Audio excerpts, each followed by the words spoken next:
Catholic private school for a couple of years. And despite this, I was a standout problem child and never really believed any of it at all.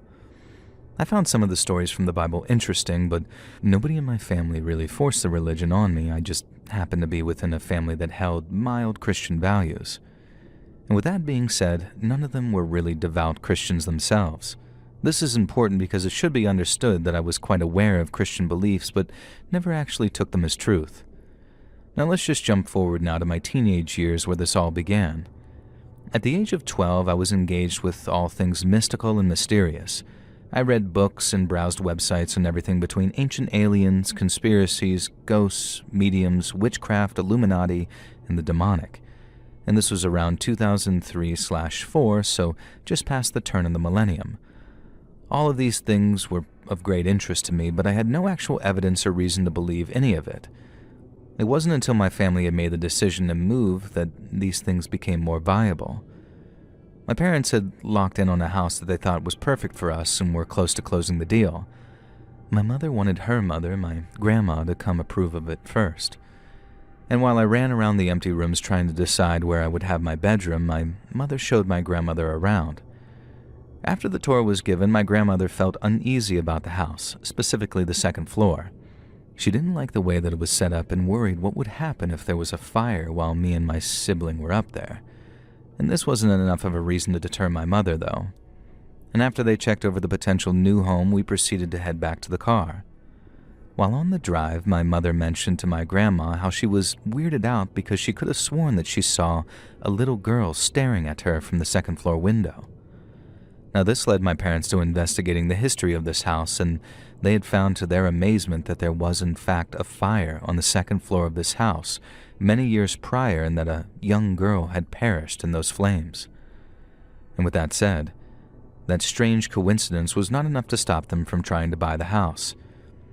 It was actually the fact that upon inspection there was found to be a roach infestation, and my mother would not have any part of that. And this led us to finding our actual new home in another nearby town. This house was approved of much quicker and had the okay of my grandmother as well. So a couple of business days go by and we are pretty much all moved in and set at our new home. And this is when we get a knock at our door. Turns out it was the woman who had previously lived there who sold us the house. She wanted to pass a message on to us. The message being that her mother had died in the house and that she would occasionally appear, but that we shouldn't worry because she was friendly and was just attached to the house. Now, we will keep this on the back burner for now. Now, cut to a few weeks later, I had made a new best friend who lived down the street from me. My house number was 112 and his was 12, and I thought that was pretty cool, but no special meaning there. Now, it wasn't long before I became close with this family, and they in turn became close with my parents. We would regularly visit each other's homes for get-togethers. The first get-together we had, my friend's parents asked mine about the move, where my parents filled them in on the details. And this is where things got a little strange. To our surprise, my friend's family actually lived in the house that we were looking at prior for a good decade.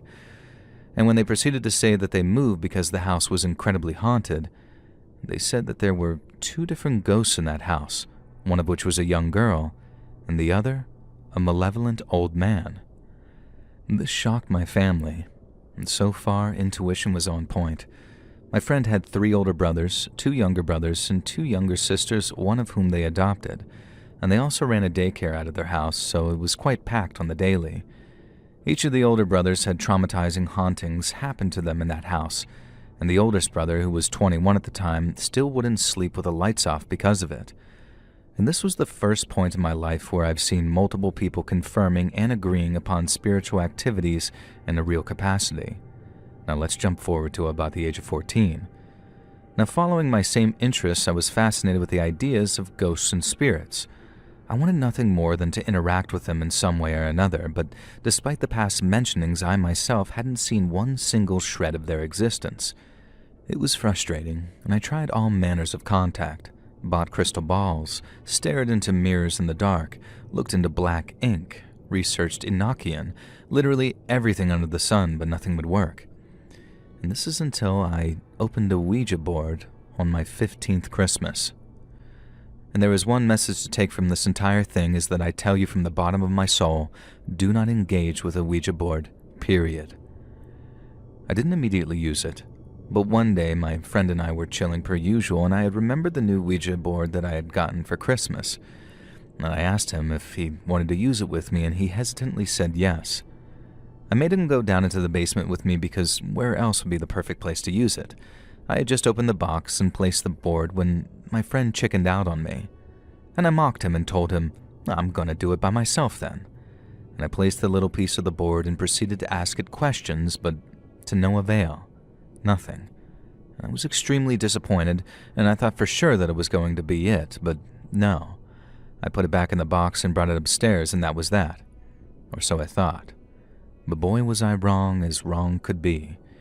Immediately over the next couple of days, I started experiencing things that were unusual. Simple things at first, like lights being funny, my dogs acting strange, objects and doors moving. This, however, was spectacular to me. I had no fear whatsoever. If anything, I was extremely excited and more into the occult than ever. I thought that this is it, what I've been waiting for, paranormal activities. And these types of things continue for the next couple of years steadily. And then it finally happened that I saw my first ghost ever. I was 16 at this point, and I had been making my way from the kitchen through the dining room towards the living room. And while I was gapping between the kitchen and dining room, I had seen what I thought was my mother walking towards the kitchen from the connecting hallway. I took note in my peripheral of her pink dress, which threw me off a bit because my mother normally doesn't wear such a thing. It wasn't until I made my way through the dining room to the living room where I had seen my mother and father sitting on the couch watching a movie. This instantly made me take 5 because I realized my mother not only was not wearing a pink dress, but was not in the hallway going to the kitchen. I proclaimed to my parents instantly of the shock and surprise that I was in, but they just sort of shrugged it off and continued with the movie. I didn't press the issue because I was now elated with the fact that I had actually seen a ghost, and I had instantly presumed it to be the prior owner's deceased mother. I would go on to look at her as a guardian spirit of the house, so to speak, though I never did see her again. And this event was ultimately a bad thing because it put me more at ease with the idea of communication with the dead. I took her spirits as an example of what all spiritual beings would be like, which pushed me further into looking for such things. However, over the next 2 years, things progressed for the worse. I developed insomnia. There would be random spots in the house that would make your blood run cold.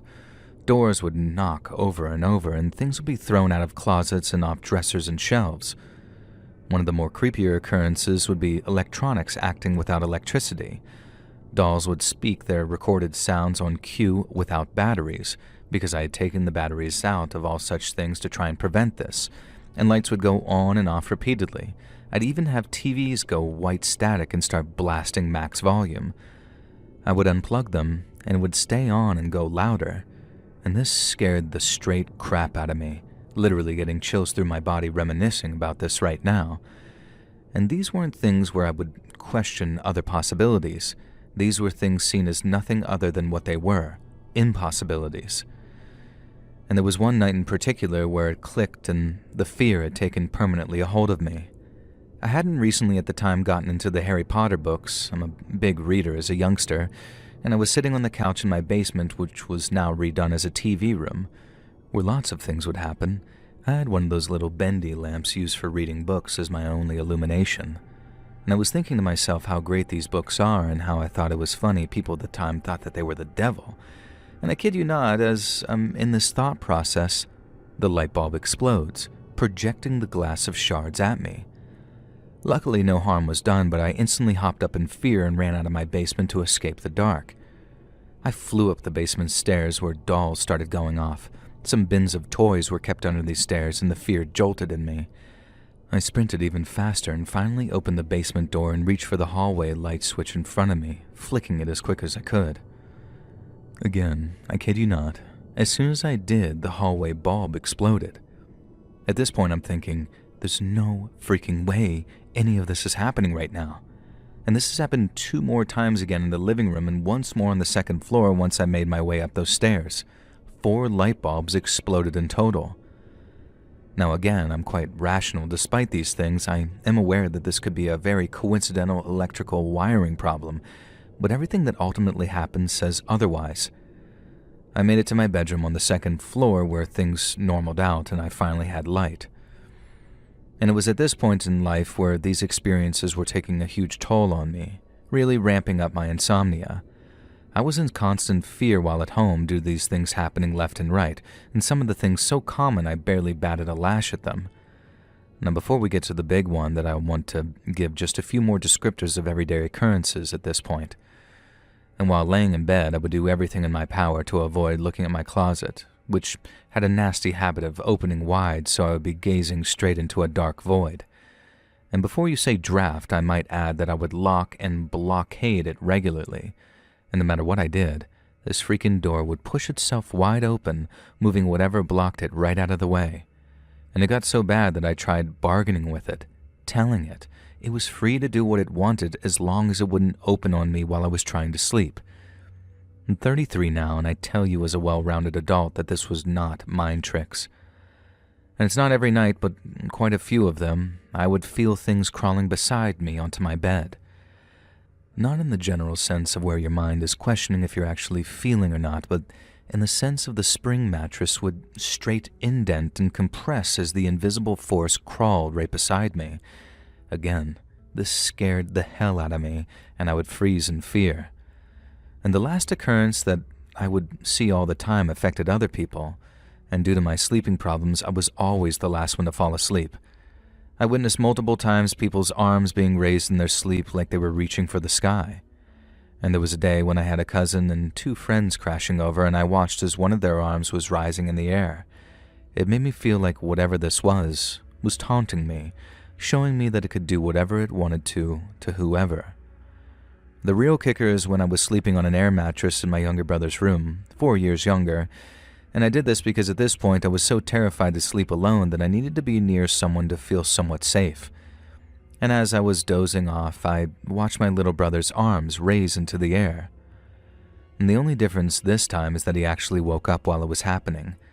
I watched him groggily realize what was happening to him, and he jumped to his feet, turned and ran into the freaking wall out of terror and panic. And I legit started laughing because I had never seen anything so absurd and shocking in my entire life. And the way his feet moved like an old cartoon, like he was Sonic the Hedgehog, the way the blankets jumbled beneath his scurrying feet, and the sheer speed at which he'd hopped up and darted into the wall. Safe to say, both my brother nor I got any sleep that night. So, if you made it thus far, you understand at this point whatever is going on has been ramping up and becoming more bothersome by the day, and this is where we climax. I had grown quite brave at that point because these things were so regular and common that I simply just became used to it and was able to sleep solo once again. So there I am, lying down on the couch against the furthest back wall in my basement. This was generally where I slept and hung out at this point in life. I had 3 dogs, one of which was a little white chihuahua named Baby, and she was the most timid, docile, scaredy cat of a dog that you can imagine. Everyone who has pets understands that you come to learn the general behavior of them, and I had just turned off the lights and popped onto my back where my little baby jumped up to sleep on my chest like she always does. And this is where the single most terrifying thing of my life happened. Baby instantly goes to alert and stands up growling in the darkness. She does not ever act like this, and her fur is raised and her fangs are bared. I can immediately perceive that this little dog is trying to defend me from something despite her tiny stature. And this puts me on full alert, and I sit up to also peer into the darkness while she just stood guard on my lap. And the next thing I know, she cowers, her tail goes between her legs, and she whimpers and flees. And before I can gauge what's happening, my arms were pinned straight down to my side, and my back was forced straight down into the couch. I can see enough to tell you with 100% certainty that there was nothing there.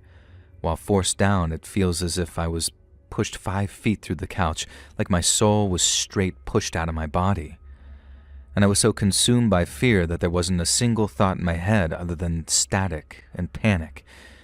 And it seemed like forever, but in reality it was probably only 10 seconds. And as soon as this force let go of me, I hopped straight up in my undies and darted through the darkness toward the stairs. And this is the part that I want to make crystal clear because this right here is the part that you never want to experience. Those who think the paranormal and ghosts are cool have not experienced the sensation I am about to describe. I tell you, I felt a tangible hatred that was unlike anything I've ever felt. It was the feeling of something that hated every fiber of your being and wanted nothing more than to destroy every last bit of you in the most malevolent way possible. It was inhuman, the sensation. It was in this moment I understood hell is real, and this was something from there. There was no doubt in my mind. It was a sense of knowing, absolutely. It was the predator, and you were the prey. I scrambled room to room in my house, and just like before, every light bulb started shattering, and I just couldn't escape the darkness. I made it to the second floor and burst into my parents' room screaming, and I swear on everything that they would just not wake up. I shook them and yelled. Nothing. I then ran to the only other person in the house at the time, my little brother. Same thing. He would not wake, and it was like trying to shake somebody out of a coma. And I tell you in all honesty, I was 18, considered myself a man at this point, and I had loads of pride. Still, this did not stop me from hopping right into my brother's bed next to him, pulling the blanket over me. Now you would think at this point that I was safe. No. This thing repeated what it did in the basement. It took hold of my body over and over, and I could feel my mind breaking and my soul dying right in my very body. After the 10th time, I was just completely hopeless. I had almost given in to defeat and on the verge of being scared to death and just demolished by these demons. And this was when I remembered something I heard many times from my Christian upbringing. Pray to Jesus. And I swear to you on my eternal soul and all that I love and hold dear, the moment that I cried out to Jesus, this stuff stopped on a dime. 15 years has passed at this point, and I've not experienced a single thing mentioned ever again. And I haven't even come close to getting the feeling that something paranormal is near me. Every single bit of the experience has vanished. And for the next year straight, I started praying at night, spending at least 15 minutes per night before going to bed through all my prayers. And though I don't pray as much, and I am every bit as faithful, if not more, at this point in my life, however, that's not the complete end to this saga. The very next morning, I tried to explain to my parents what had happened. Now, I can't say that they fully believed me, but they at least listened enough to help me out.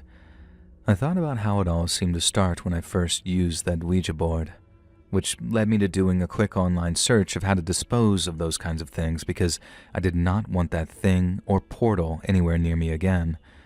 It said online that the only way to truly close a Ouija board is to burn it, and so that same day my parents and I brought it out back to the fire pit. Now, I must say that I was hasty here and left the bidding to my parents because I didn't even want to look at that thing or be near it anymore. Funny enough, it was years later that I was regaling the events with my mother where she gave me a bit of surprising news. And she proceeded to tell me that she did in fact believe me because that day, unbeknownst to me, the Ouija board would not burn. She expressed how she and my father doused it with gasoline and it just sat there unscathed. They ultimately threw it out into the trash can and watched the dump truck take it away, and I figured that must have been good enough because, again, nothing ever came back. And I like to imagine that it eventually got incinerated at the junkyard at some point. And that's pretty much the end of that, but I can still provide one more happening that I found quite coincidental. When I was speaking of my mother and father, it was really my mother and stepfather. I say this because when I finally told my blood father this ordeal, he went on to tell me all about how he was severely haunted in his youth, and similar to me was a non-believer who happened to call out to Jesus for help. Now, I can't say for certain, but this has led me to believe that there may in fact be some kind of hereditary thing going on here. And like I started out saying, I've not fabricated or embellished even one bit of this. I have pondered the thoughts of such things as mental disorders, but to that degree I have two things to go against that. One, doctors have continually found my mental health to be fine, and two, no matter what the case, it stopped forever on the drop of a dime the moment that I called out to Christ. And there may be a few more things that I'm blanking on at the moment because I've been writing this for the past 2 hours or so, and I'm getting to that point where my brain is starting to fizzle, but I'm more than happy to take on and answer any questions about my demonic experience.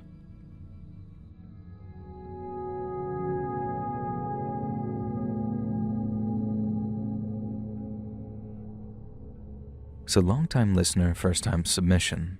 And I notice a lot of them are longer form. Typically, I tell these two events separately, but they take place so close together, and they're so similar you might as well make one long story. Now, the side effect is that by the end of it, it's probably going to sound pretty far-fetched.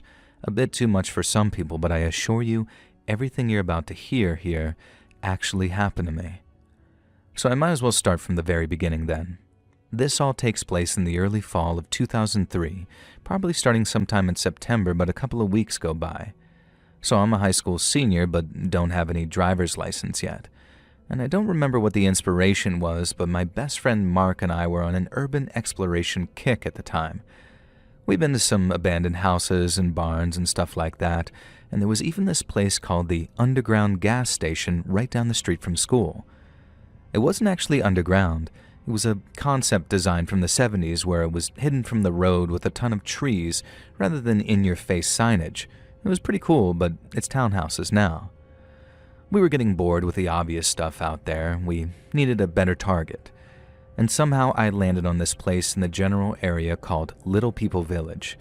And this is where the chain of events really kicks off. LPV itself isn't integral to what happens later, but it's worth talking about for a minute.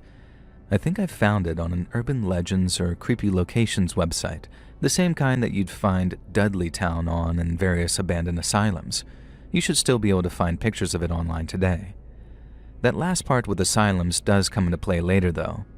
Now anyway, the legend behind LPV was that it was this crazy artisan who built a tiny intricate stonework village in the woods. It also had an ominous stonework throne that felt out of place, like he was the ruler of the little people.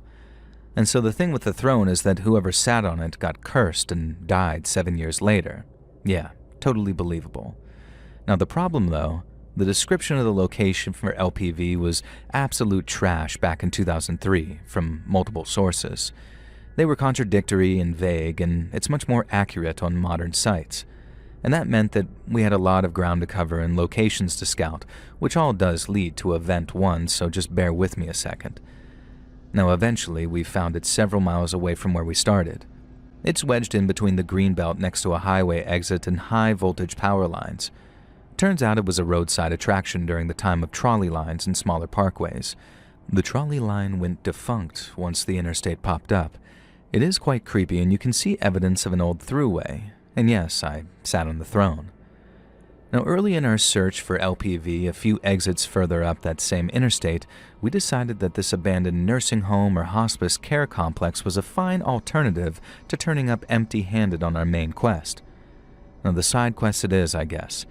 Ironically, we went here far more times than we did LPV, way easier access, and I'd say the two of us probably hit this spot over a dozen times easily before the spot got too hot. And the encounter that I'm about to get to was somewhere in the middle of all of our visits. But first, a bit about the complex layout. There were a few buildings that were not connected, so I'll just talk about the main one where this takes place. It's shaped like a T, or that Tetris piece, with a central hub of sorts on the ground level. It's 2 floors with a basement. Each of the side wings have a stairwell, and the central one had the non-functional elevator. The only way into the building was from a busted-out window on the side of the basement. I hated that basement. It gave me the creeps, man, and you get dumped in from the window into this huge open space with a piano, a stage, and these creepy murals on the wall. And they reminded me of the murals that you would see in Cold War-era communist Eastern Europe. The place had plenty of evidence of prior activity, mostly degenerate teens spray painting things, smashed stuff, and dead birds, and a couple of code browns and a few toilets, if you know what I'm talking about. Now, I never saw any squatter camps or used needles or anything of that sort, and the two of us explored every inch of that place. We knew all the nooks and crannies, the hidey holes, all of it. Oh yeah, there was this one room upstairs, though, and the floor was covered in what looked like dried blood. No, alright, on to the main event already. Now, Mark and I are in the central hub on the ground floor. This particular day, we brought our very realistic-looking BB guns along, and we were having a grand old time shooting random stuff that got left behind in the cleanout.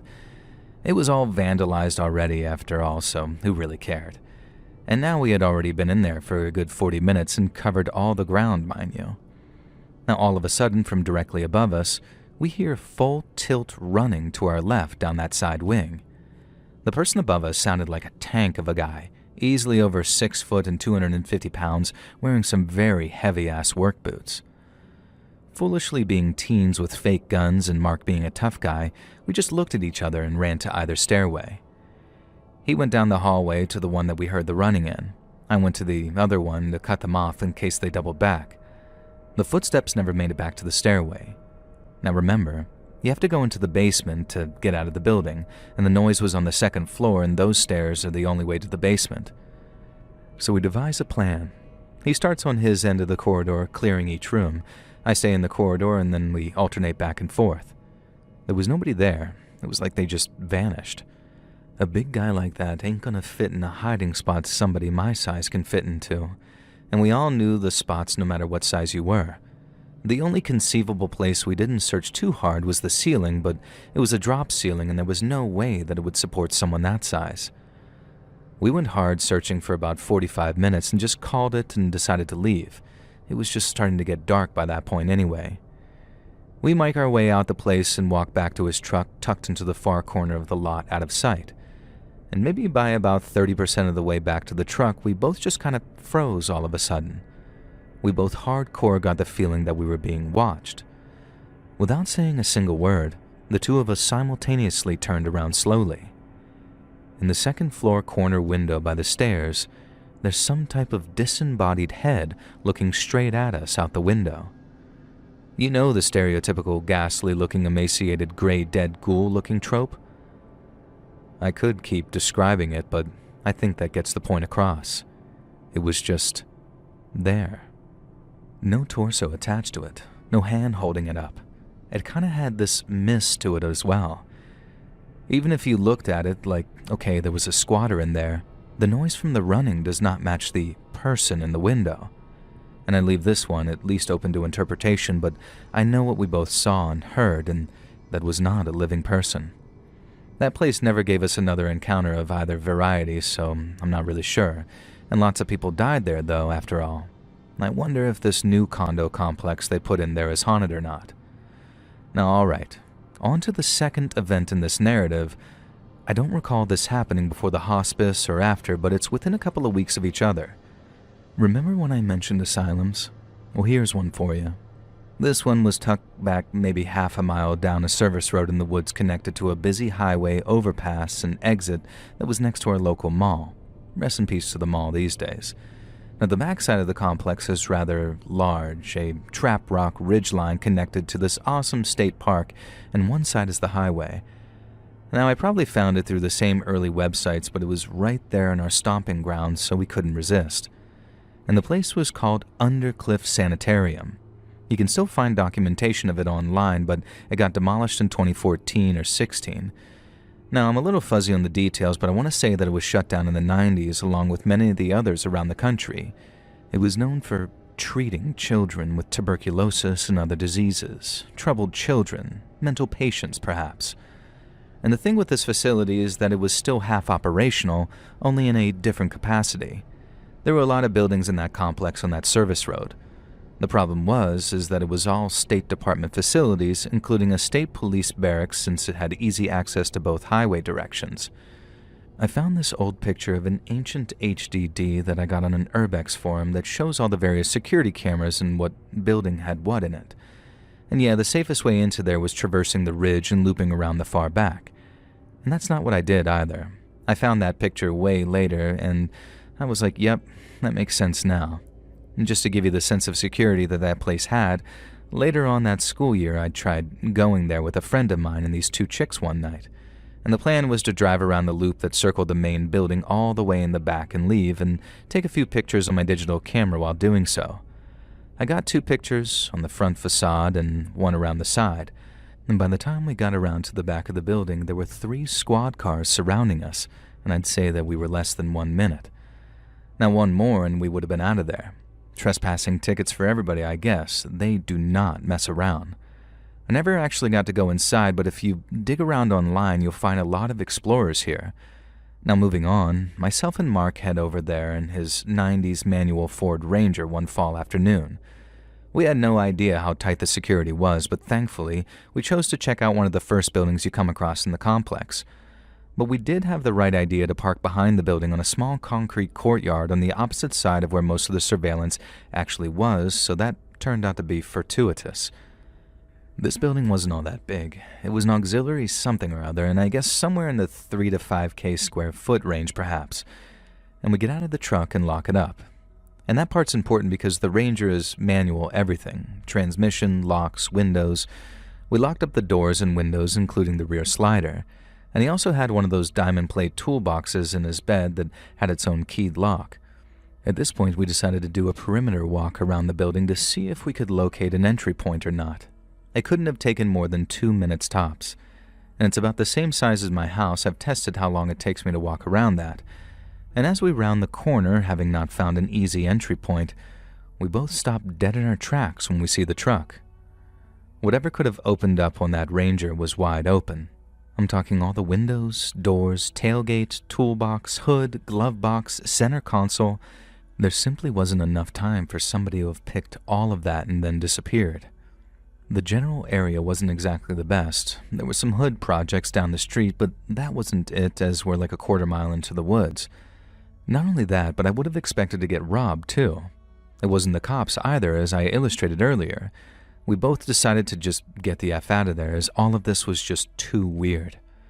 When we got back to the house, I went on what was called my command center to do a little clickety-clacketing online, and I found this website that I hadn't seen on Undercliff. You can still find this info up today, and upon reading the site that afternoon, I had my holy crap moment. There were some stories on there, man. One of them was exactly what happened to us like an hour prior, to a T. And I'm thinking, dude, come on here. You have to read this. So in our case, the long and short of it is maybe in the 1930s, there was some kid who was stabbed to death with a shank by other kids who were at the facility, in that courtyard that we parked on. I think the accounts mentioned mischievous activity in that area for the most part. And once I found that picture with a security detail that had an aerial view of the complex, I confirmed that the building we parked next to would be the only one that fit the story in the facility. It's a shame I never got into the main building before they demolished it, and I'm sure that if I had, I probably also would have experienced some of the stories that are centered around that building. And so after all of that, you can see how this sounds kind of outlandish, right? Such a short period of time and 2 significant paranormal encounters. Yeah, okay, but as I mentioned in the beginning, I swear this is all true.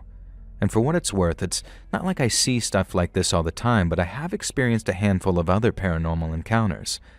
They were all not only very different styles, but at very different points in my life, and I actually lived in a haunted house until I moved for high school.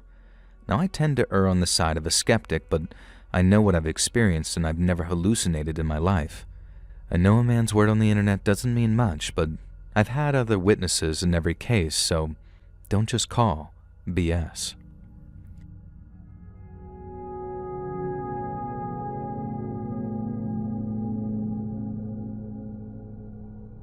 For some reason, I never thought about posting my story here, and I've posted on YouTube comments before, and I think I've talked about it on my YouTube show before, but anyway, it started when I was 5 or 6, which would have been 1988 to 1989, and I would see what was called the Bloody Man, walking up and down the stairs in my house.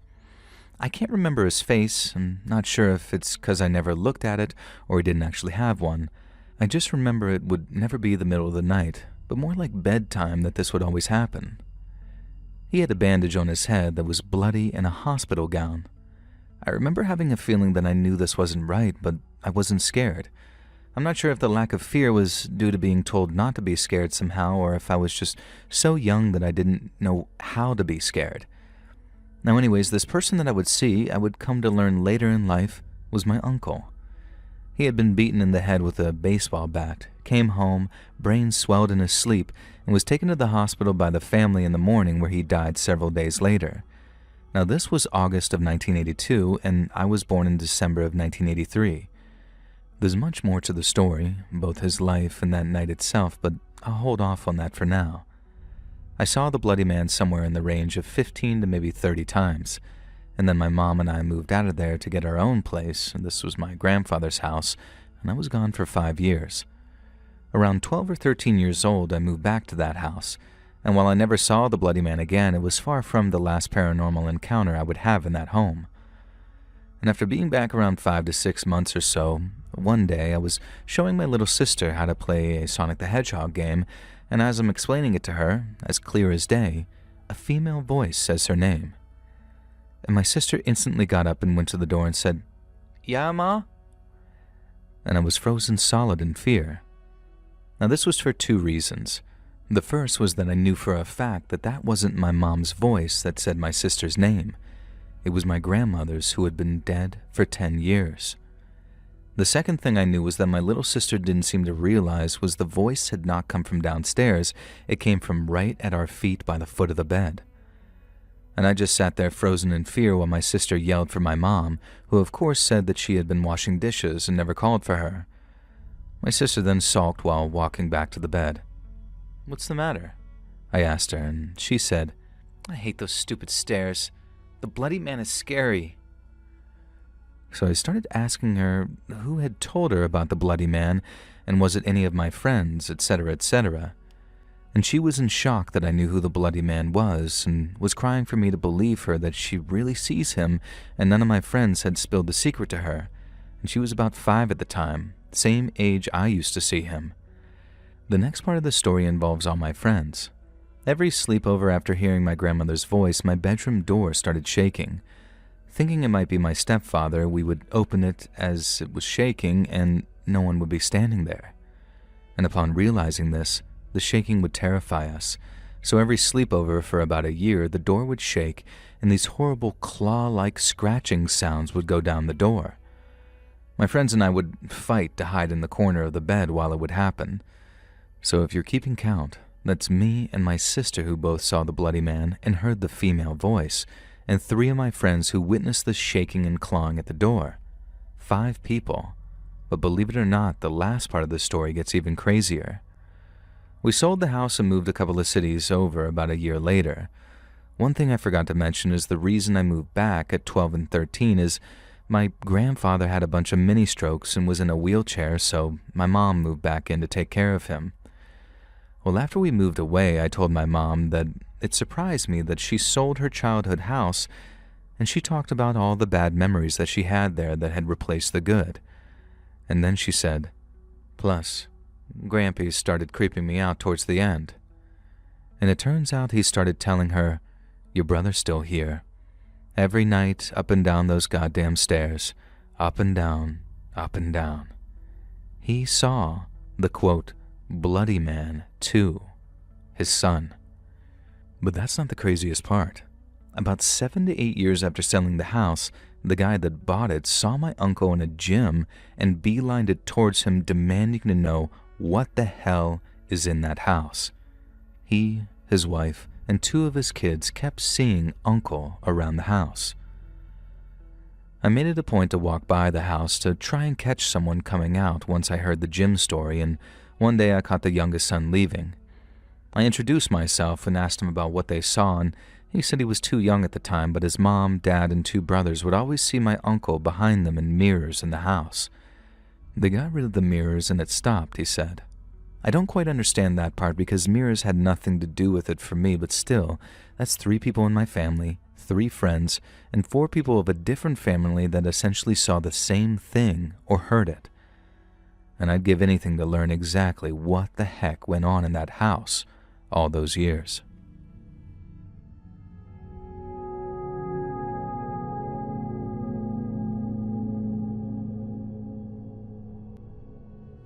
To put this in context, my school won a government grant where they could choose 25 of us to take on a trip to an abandoned village in Spain. We could miss 5 days of school, but there we had to do some simple restoration work for the village in exchange for our room and board. We cleaned the streets, painted some walls, helped in the kitchen, took care of some livestock. It was hard work, but we had a great time. The village is called Granadilla, in Cáceres, in case anyone wants to check it out online, and the program was called Program for the Recovery and Educational Use of Abandoned Villages. And as a brief history of the town, it is located on the banks of a reservoir that flooded the town in the 1960s. The inhabitants who refused to leave drowned. Anecdotally, the old cemetery remains underwater today. The first night, the counselors who lived there during the camp took us to the new cemetery to tell us scary stories from the village. Ghosts, lovers who took their own lives in the old castle. We were all enchanted. Now, one of the counselors had even hidden behind the cemetery wall and would make noises and bang on the walls from time to time to scare us during the stories. Now, despite the scares, you could see everyone was having some fun. Suddenly, in the distance, a car appeared. It's a fairly inhospitable part of Spain, so the road had no streetlights. We only saw what our flashlights illuminated and, now, the headlights of that car. I remember the way the counselors looked at each other when they saw the car. Granadilla is far from any other town. There are no shops or houses nearby, and I think there was nothing for a 20-minute radius. That road only led to the town, and there were all of us who should have been there. 50 kids in total, us in another school, 4 teachers, and 3 counselors from the town. So who was driving at midnight on that road that leads to nowhere? The car drove very, very slowly almost to where we were standing. We all thought it was a joke from our instructors, but the truth is they were acting pretty good about it because we didn't see them smile or even break their temperament at any point. And they looked at the car in surprise and tried to continue telling the story. The car stopped near us, turned around, and went back the way it had come, disappearing again in the distance. We continued to giggle, thinking it was just a little skit to scare us. Now, a few minutes later, the car appeared again, but this time followed by another car. Both were completely identical, white, those old-fashioned cars that look almost square, and both were driving extremely slowly, tailgating each other as if in a parade. I remember one of the chaperones signaling to another if he knew who they were. Both shook their heads. The cars did the same thing. They got very close to us, waited a few seconds, and then turned back the way they had come. Some of the kids started asking them who they were, clearly a little nervous. The monitor who was inside the graveyard came out too, looking at the spot where the cars had disappeared again. No one seemed to know anything, and our teachers also started asking them if there were people hanging around here. And then for the third time, the cars reappeared. Now there were 3 of them, again identical. They did the same thing. They drove slowly, one behind the other, but this time they parked in a small gravel area at the side of the cemetery about 50 meters away from us. They turned off the engines, opened the doors simultaneously, and this is where I started to get scared too. And 3 figures, about the same height and build, got out and just stood there, staring at us. I say staring at us because that's what it seemed like. The truth is, I never managed to see their faces or any actual human features. My teacher then started telling us to stand up, and we all started following the counselors back to the village.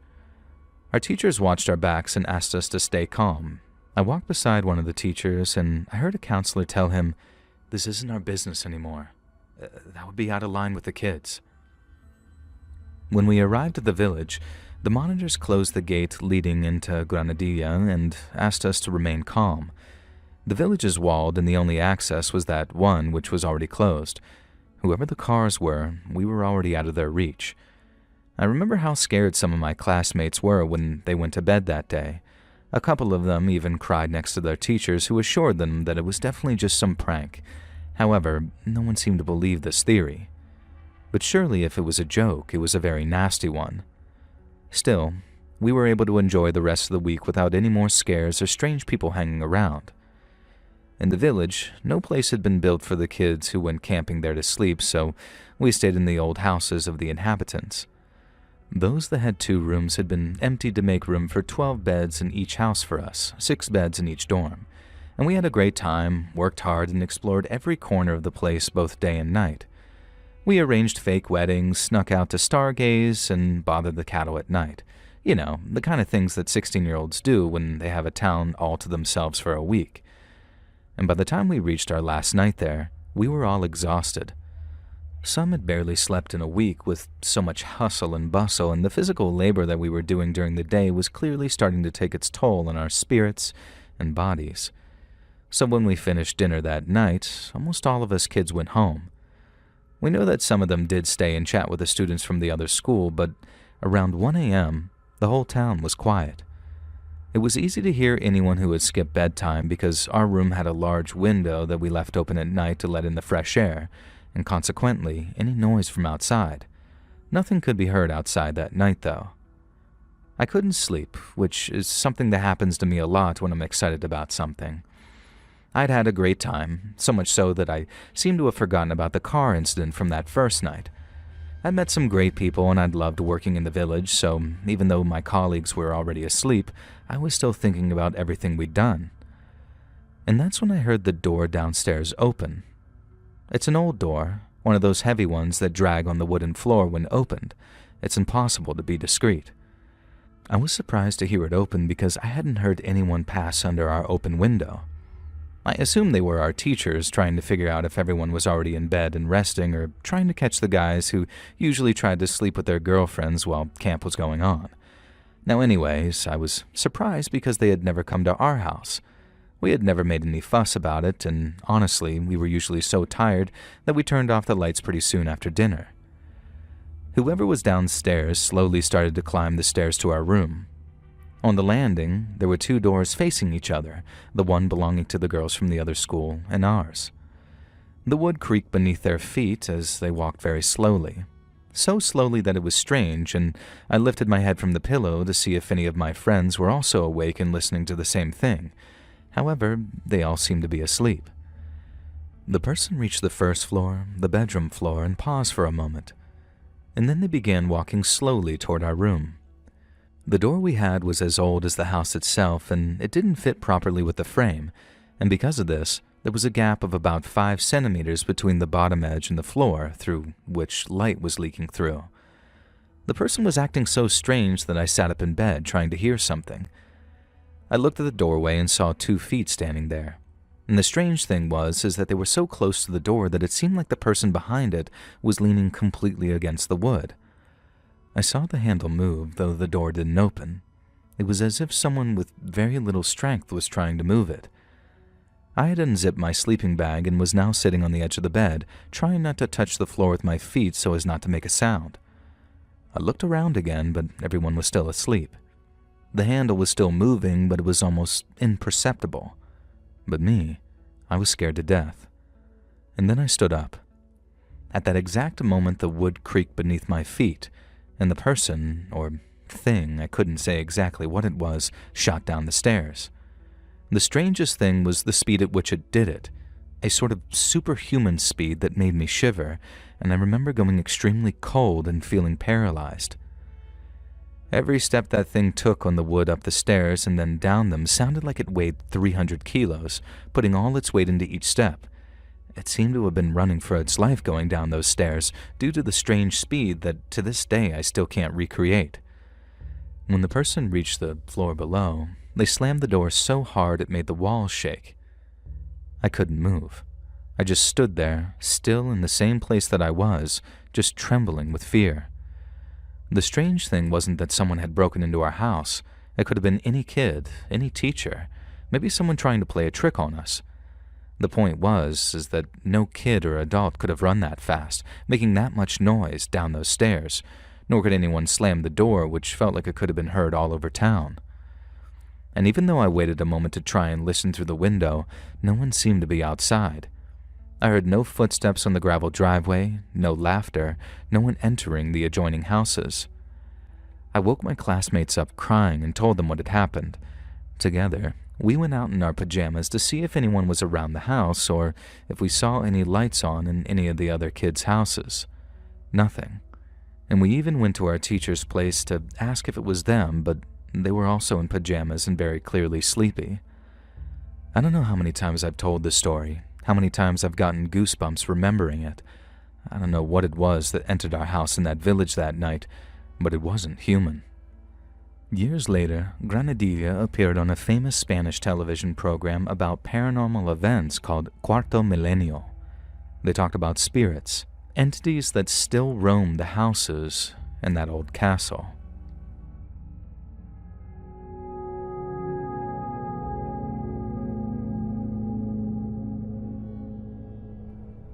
So my girl and I encountered something very strange this weekend. So we trail run, and it's sort of become our thing. Now, yesterday we found a trailhead that was up towards the mountains about 2 hours away from Seattle, pretty remote. So we left early and got to the trailhead at 8 a.m. The trail was particularly difficult, steep enough that we found ourselves walking pretty often, and in retrospect, we should have been surprised by what we saw next. Midway through our run on a steep descent, we pass a lone hiker and think absolutely nothing about the encounter. Alone, maybe 65 to 70, and wearing all white. The clothes were modern, looked perfectly placed for today.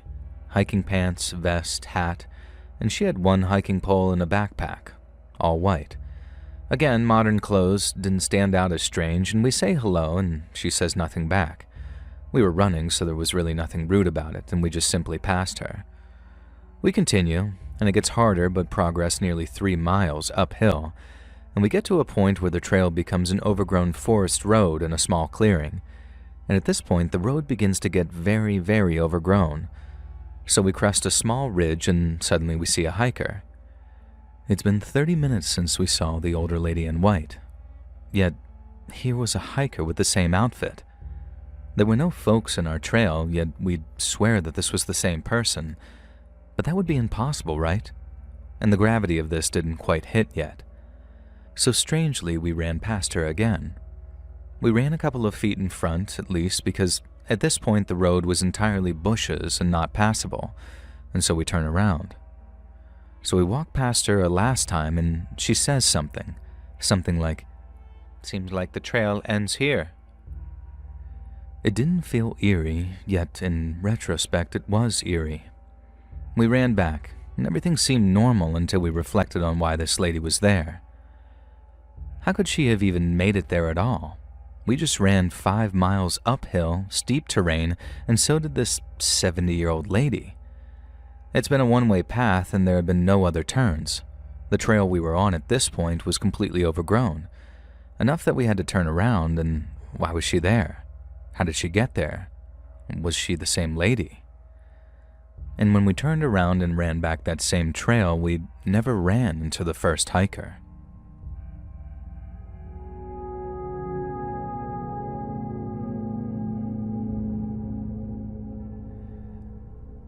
When I was around 10 years old, my dog fled and disappeared. It had happened before, so we did the same as the other times. Paid some radio announcements to spread the word and glued some pamphlets around, and nothing worked.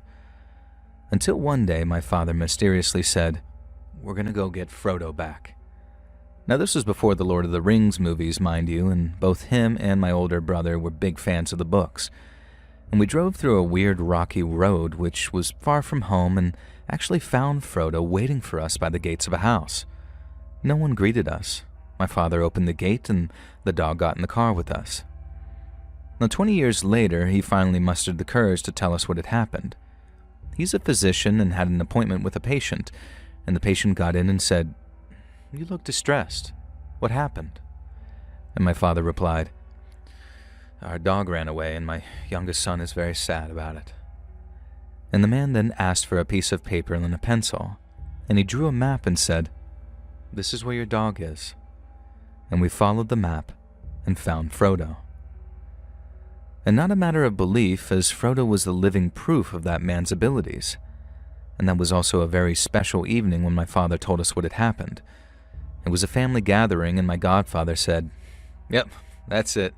Some people just have those amazing abilities."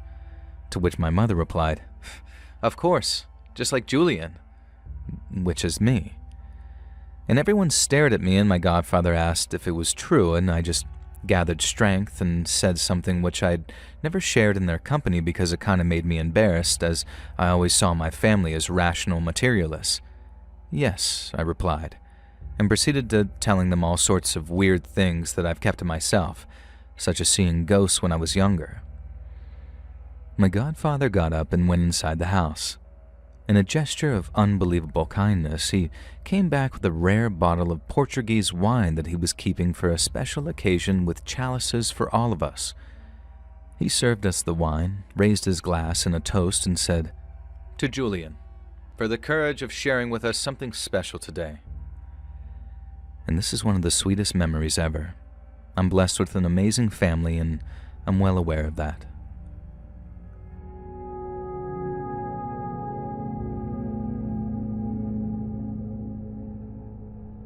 So I've been sitting on this for a while. I haven't told anyone about this because it sounds freaking crazy, but it stuck with me for a few months and I just need to get it out. If anyone else has experienced something like this in Texas, especially Central Texas, I'd really like to hear about it.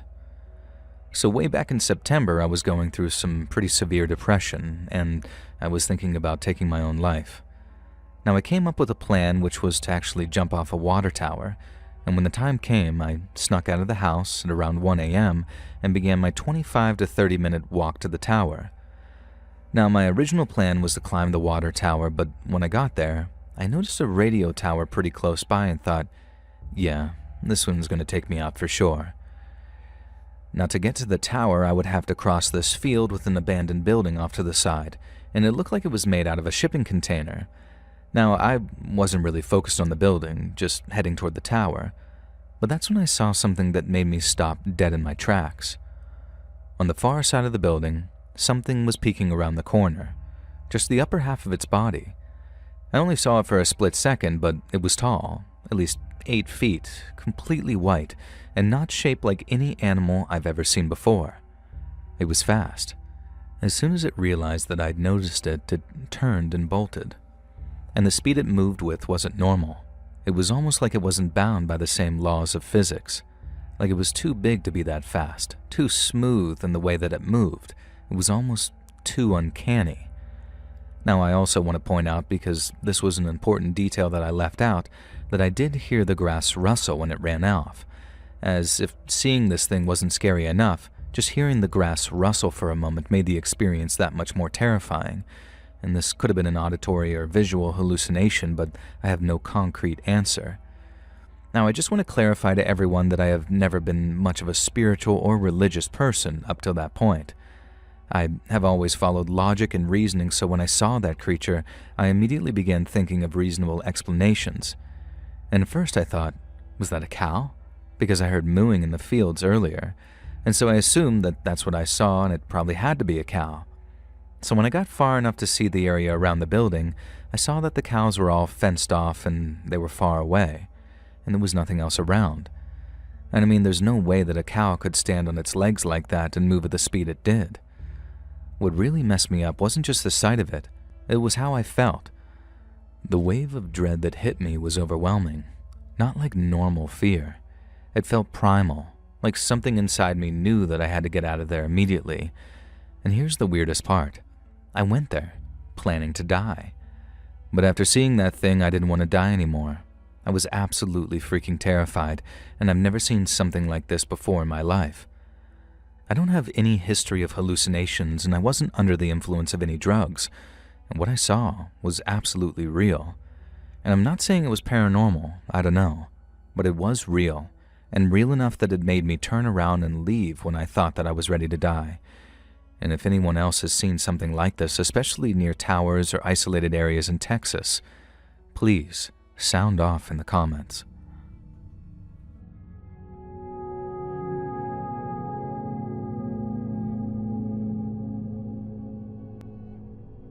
So I got to work this morning and began unloading and loading cargo into the back of my truck. It's very dark in my workspace, and so much so that I have to wear a headlamp to read labels in the loading area because the lights are not very bright in my workspace, and it gets bright during the day, and it's very silent, and I'm the only person who starts here at 4 a.m. Now this morning, at roughly 4:15, I stopped loading my cargo and sent my boss a quick text message, and something literally loudly hissed in my ear, and I actually felt warm air on my neck. I freaked out and probably looked ridiculous if the security cameras caught it because I was backing up quickly and spinning in circles trying to see whatever it was. I flinched so hard that I gave myself slight whiplash, and then I immediately ran outside to my car and waited for my coworker to come in about an hour later so I wouldn't be alone. And I debated leaving work. I'm on my lunch break now posting this, and when my coworker saw me outside when he arrived, I just told him that I'm sick and needed to come outside for a few minutes. And I'm totally freaked out and I don't want to come back into work for tomorrow. I've been in the area at 4 a.m. over 1,000 times, so I am very used to the norm, and this was the first experience like this that I've ever had. Now, for some context, I drive a 5-ton truck for a third-party logistics company at a large factory with over 5,000 workers. Part of my job requires me to be the first person on site every day at the logistics area to have materials delivered before the factory workers' shifts start at 7 a.m. Other people usually start showing up at around 6:30, and I arrive at 4 a.m. every morning to load and unload my own trailer in a dedicated caged-in area that only I work in, as I'm the only driver here for this company.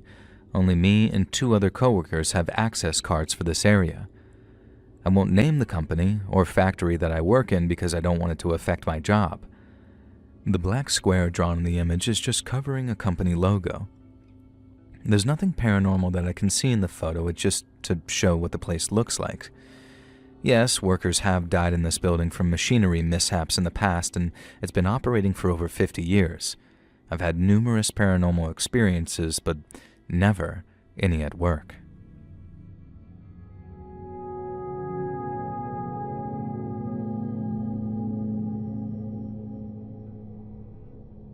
When I was 16, my sister and I were walking home for lunch a half block from the high school. A girl in my younger sister's class was driving someone's car in the parking lot doing donuts. It appeared the girl in the front passenger seat was scared and wanted out, and the door opened and she was pulled under the car. The driver must have thought that she was still on top of her, ended up backing over her for a second time, and I knew she was dead. And then I saw what looked like refractive light combined with a mist or fog, and this was the best that I can use words to describe it really, that sort of ascended up just above the car, and then it was gone. My sister ran down to call 911. Now I was dry heaving in the ditch as I was extremely sensitive to other people's pain, so witnessing a person ran over twice and be gone was overwhelming. I wondered about what I saw a few times that summer. Never told anyone and didn't think that I'd be believed. It was a long faded memory by the time I was in my late 20s. My BFF was driving my car to drop me at SeaTac for a business trip on the old Highway 99 viaduct. We came up on an accident that had just occurred, motorcycle versus SUV. The SUV was on its side, wheels facing the bay, and a woman was having a panic attack, and another woman was kneeling by the motorcyclist reaching for a pulse. I saw the same refracted light and foggy but transparent particles move up and away from him and then disappear just as the woman sunk her head down, and I interpreted that as no pulse. What could it possibly be but a soul or a quantum group of particles from the elements of a supernova that gave us life, returning to the fold? This isn't the only experience I've had that didn't have an explanation based on our current understanding of quantum physics, chemistry, biology, any of the sciences. But it's one I have witnessed twice under similar circumstances, so it would be difficult to explain it away as a reflection of some light bouncing off of metal or other anomalies.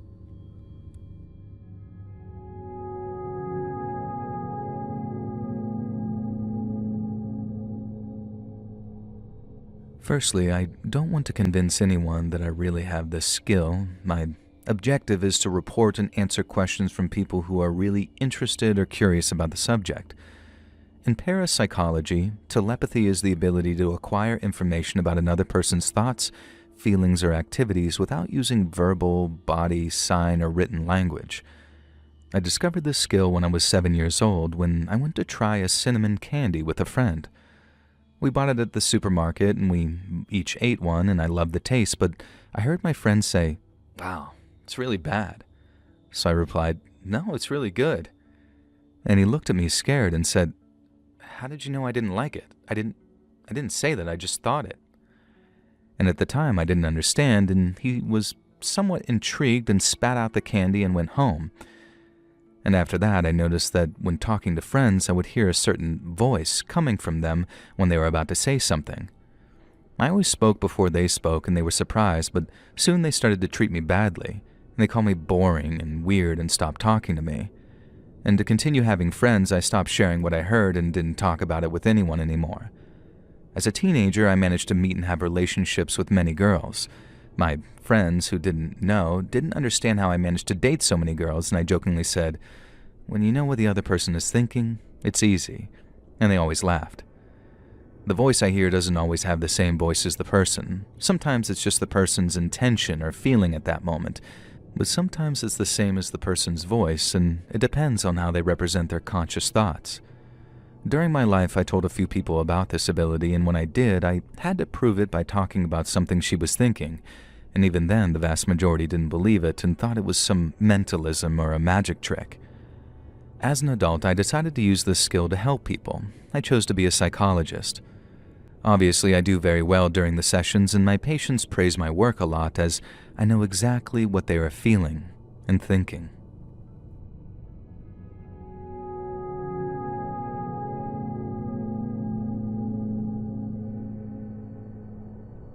So this is a pretty incredible story. My nephew is apparently the reincarnation of the first pilot to break the sound barrier. First of all, he doesn't have access to the internet or TV, and the only thing he watches are cartoon channels. Charles Yeager died on December 7th, 2020, and my nephew was born a few days later premature. It all started when my nephew started telling my sister this memory from his past life that he was a pilot and that one day his plane crashed over mountains, but he didn't die. And he also said his name was Yeager and occasionally referred to a Charles, but we didn't make the correlation right away because the pilot also nicknamed himself Chuck Yeager. I don't have all the info, but I'll do an update later, and my mother has to tell me everything in detail, but in short, my nephew has information he can't possibly know, such as the types of planes Yeager flew, etc. And now we're going to ask him about Charles Yeager's brothers, sisters, and sons, and information that only he could have. But what would you do then, if you were us, if it turned out to be true? Because I myself still find it hard to believe, but what should we do? Contact his family?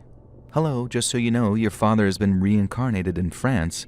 Here's the information that only you could have known, which proves it. He's fine and loves Paw Patrol.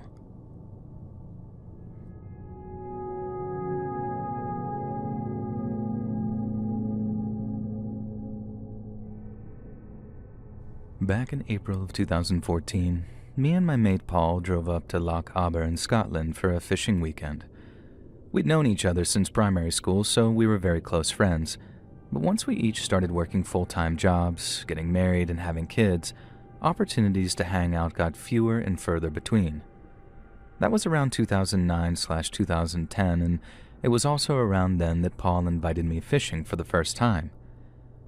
But little did I know, the decision would kick off a chain of events that'd lead to one of the single most terrifying, confusing, and ultimately haunting events of my entire life. I didn't even know Paul was into fishing when he first invited me, but after joining him that first time, I instantly understood what it did for him. He worked 9 to 5 all week, drove home to wrestle the kids into bed, and while that second part was a joy beyond words, the whole young parent lifestyle could leave you really burned out and in need of rest. Back in my early 20s, the idea of just sitting on a riverbank doing absolutely nothing all afternoon wasn't in the least bit appealing. But at a stage in my life when it was either chaos at work or chaos at home, an afternoon's fishing turned out to be pure bliss. Cut to about 4 years later, and we're driving up to this private loch in Scotland that we'd gotten permission to do some fishing at. A friend of a friend's dad had a membership, so we just had to drop his name if anyone showed up, and we'd be grand. And permission was especially important since we were planning on camping there for 2 nights. It wasn't our first camping trip like that. We'd been on about a dozen of them by then, so we'd long since graduated from bare-bones survival to bringing all kinds of gadgets to make us safer and more comfortable.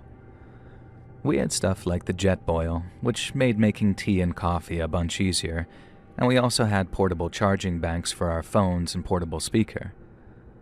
But then that year, Paul had brought along a little surprise for me. We just set up camp when he pulls out 2 small walkie-talkies and a waterproof bag. He had them all charged up, and since they cost him a few quid, the batteries were supposed to last a whole week, meaning that we'd be well covered for just a weekend. He brought them to save our phone's batteries, which we usually burn through quite quickly since we were always playing music or showing each other daft videos or what have you. Then, combined with the amount of battery texting and calling each other burned, the radios seemed like a pretty solid investment. You might think a weekend of fishing involved a lot of sitting, eating, and sleeping side by side, and it did. But every so often, one of us would wander off to collect firewood, fetch something from camp, or go looking for fresh bait. Firewood and bait could take a while to muster up, so having the radios wasn't just useful, they were really entertaining too. Now, for example, I'd be off collecting firewood, and Paul would announce something over the radio like, "Zulu, 5 or 9er, this is Oscar Kilo Charlie. You're a bell end and your mom's a slag. Over." I'd inevitably fire back with, "Copy that, but can confirm she wouldn't touch you with a pooey stick. Over." Or something to that effect, and then back and forth we'd go taking the piss out of each other military style. And we'd have little exchanges like that whenever we were separated for any reason, including on the Saturday afternoon when I made a 6-mile round trip on foot to pick up a lighter. Since both of our lighters decided to stop working within half an hour of one another, and since me and Paul had already had a couple of cans of lager each, I volunteered to walk while Paul stayed behind to keep an eye on our gear. We kept in touch on the radios as long as we could, but seemed to hit the distance limit around the 2-mile mark thanks to the hills I had to walk over to make it to the small country news agents. I arrived, bought a few disposable lighters along with a few other bits and bobs, then I started walking the 3 miles back to where we were camped. Every so often I'd test the radio to see if Paul could hear me out or not. It stayed quiet for the first mile or so. Then once I'd climbed the hills, I'd started to pick up a little bit of static here and there, just not enough to properly communicate. I kept on testing every other minute, wondering why I'd seemed to get more range on the way out than I had coming back, when suddenly, my radio crackled back to life. It's hard to hear what was being said at first, and I kept trying to tell Paul that I couldn't hear him properly, but it didn't seem like it could hear me either. I kept on walking for a bit, keeping my radio on and waiting for Paul's voice to finally start breaking through the static. But when it did, something sounded very, very wrong. When I first heard a kind of metallic whining sound coming from my radio, I initially thought that it was some kind of interference. I turned the thing on and off again, hoping that that might fix things, but the second I switched it back on, it was much louder and much clearer than before. It wasn't interference. It was Paul. And it sounded like he was crying. It wasn't crying like wailing crying. It was those soft whimpers and sobs, and they'd come in stops and starts, almost like every so often Paul was holding down the transmission button and then just crying into his radio. Obviously, my first question was something like, "Are you all right, mate?" And I thought that he might have gotten some bad news by text message or something, and people only cry like that when someone's died or something equally serious has happened. I kept asking him what had happened as I sped up my walking pace, but since he wouldn't respond, I could only assume that he couldn't hear me, most likely because the radios weren't as reliable as we first thought. I kept walking, much faster than I had before, while still trying to get Paul to talk to me. And then suddenly, I'd hear him start to speak. I remember saying something like, "Oh, thank God," thinking that he might finally be able to hear me. But then instead of saying anything that made sense, he still sounded like he was crying as he started saying, Lydia, I'm so sorry." And I respond, Who the fuck is Lydia, mate? What's going on?" Again, he didn't seem to hear me. He just kept on crying, whimpering and repeating that name. But then he'd never mentioned any girl named Lydia before, and it certainly wasn't his girlfriend or his kid's name. So why was he saying it? I started to jog by the time he started getting louder, crying out, "I'm so sorry, Lydia. Please forgive me." While every so often I'd pant breathless things into the radio like, "I'm on my way. Hang in there. Hey, whatever it is, we're gonna get it sorted, all right?" But I didn't know anything of the sort, and to be honest, I was terrified. I'd never known Paul to cry like that before, ever. Even when we were in primary school and he nearly split his head open falling off of a rope swing, he held back tears like his life depended on it. So to hear him properly sobbing into that radio like that, it put the fear of God into me. Whatever had happened, it was bad, and in all likelihood, I wouldn't be able to do anything about it except let him drink himself into a stupor as we drove back to Manchester to deal with whatever it was. And once I was within a few minutes' walk of our campsite, I kept saying, "Nearly there, mate, nearly there," into the radio. Since I was only a few hundred meters away, I really did think that I'd get a response, as the radios had previously been working fine at those distances. But instead of a solid response, I heard a scream. At first, Paul started shouting, "Lydia, Lydia, please forgive me." And it was so loud that all the distortion came back. Then, before the radio finally went quiet, I heard this horrible, protracted electronic scream before a sudden and terrifying silence. And I ran like hell, sprinting down the dirt track near the private lock's entrance, and then continuing all the way until I got back to camp. But when I arrived, there was no signs of Paul anywhere. I looked around, catching my breath so I could let out a roar of, "Paul, where are you?" But there was no response. I cried out again, and then again, running from the campsite to the spot near the lock where we were fishing, shouting out his name the whole time. He wasn't at the lock either, which prompted another wild scream of, "Paul, where are you?" Then out of the blue, I heard him. "What?" he called out in response, walking out of the trees to my left with a load of firewood under his arm. He sounded mildly irritated, like he was wondering what the big deal was, and when I saw him, he looked fine. He didn't look like he'd been crying at all. He didn't seem in the least bit agitated by anything.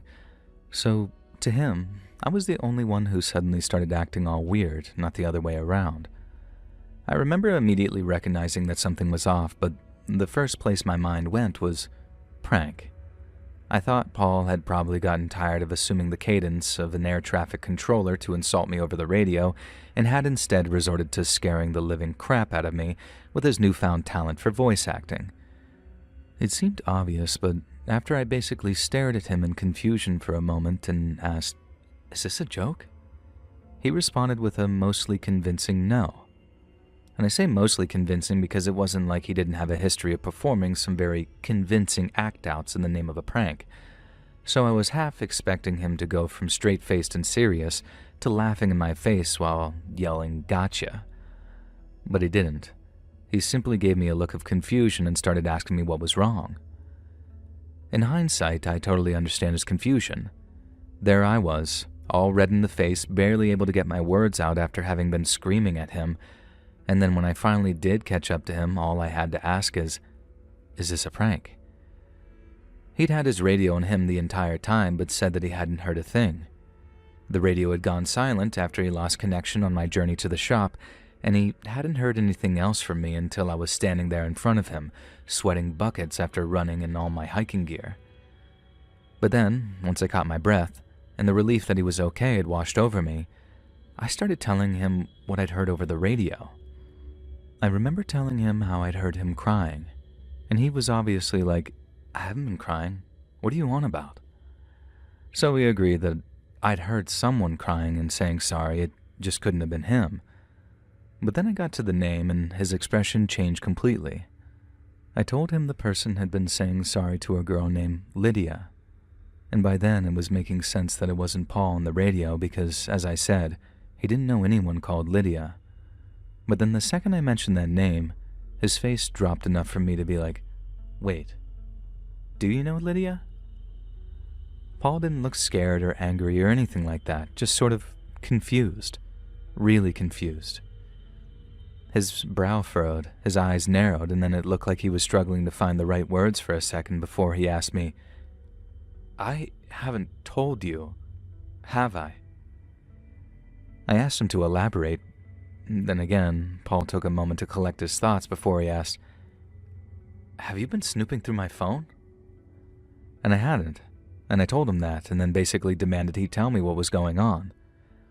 I'd gone from terrified to confused and fairly chill, then right back up towards terror again when I realized the name Lydia was of some significance to him, and obviously in relation to the terrifying experience I had on my way back. And I think I tried to phrase the question about 3 different ways before I finally asked, "Who the F is Lydia, Paul?" Paul looked like he was about to explain, and then cut himself off abruptly to ask, "How the fuck do you know?" And I exploded, saying, "Know what? I heard someone say Lydia. I thought it was you. That's all I know. You obviously know more than me. Just fucking tell me." He looked like he was going to scream back at me for a second, and then cut himself off again, collected his thoughts, and then started to speak as calmly as he could. In so many words, he explained that literally only 2 people in the world knew what he was about to tell me, and that was how his girlfriend had just found out she was pregnant, literally only a week or so before the fishing trip. They hadn't been planning for a pregnancy, but they decided that they wanted to keep it and had even gone so far as to brainstorm baby names. Paul said he wasn't very imaginative or too fussed when it came to names. Their routine was that his girlfriend would suggest one and he'd just give it either a yes or a no or a maybe. If it was a boy, Max was very high on the yes list, but if it was going to be a girl, both Paul and his girlfriend agreed that a very beautiful name would be Lydia. In the moments after he repeated that name, it was my turn to stand there in a confused stupor for a few seconds. I responded, "Are you joking? Is this definitely not a prank?" And he swore on his kid's life that he hadn't faked any crying, he hadn't heard me trying to talk to him on the radio, and that he wasn't joking about his girlfriend being pregnant. We were both wrestling with 100 questions each, with Paul taking a turn to make me swear that I hadn't talked to his girlfriend and that I hadn't gone through his phone. I swore blind that I hadn't done anything of the sort. I just heard someone using the name Lydia on the radio somehow, before stating what I'd heard was so terrifying because it sounded almost exactly like him. Not so much the crying, but in the way the voice said, "I'm so sorry, Lydia, please forgive me." And what followed were probably some of the most surreal moments of our entire lives. Once we'd accepted that each of us was telling the truth, it didn't matter which way we cut it. Something really weird was going on, and both of us were starting to get quite agitated. The only thing we could properly agree on was the idea that somehow I had picked up a transmission from someone close by, and in doing so had been responding to that transmission frequency and not the one that Paul's radio was tuned to. That's why Paul couldn't hear me, and the reason why the man shouting about a girl named Lydia couldn't hear me is because he wasn't listening. We were still a bit nervy about the whole thing, but in the end, we decided that it had to be some kind of wild coincidence that Lydia just so happened to be a potential name for Paul's unborn baby.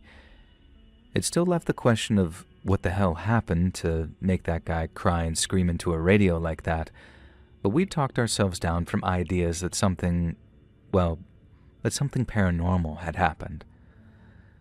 We spent the night talking the whole thing out, and as the hours passed, we managed to successfully convince ourselves whatever happened, there was a perfectly logical explanation for it.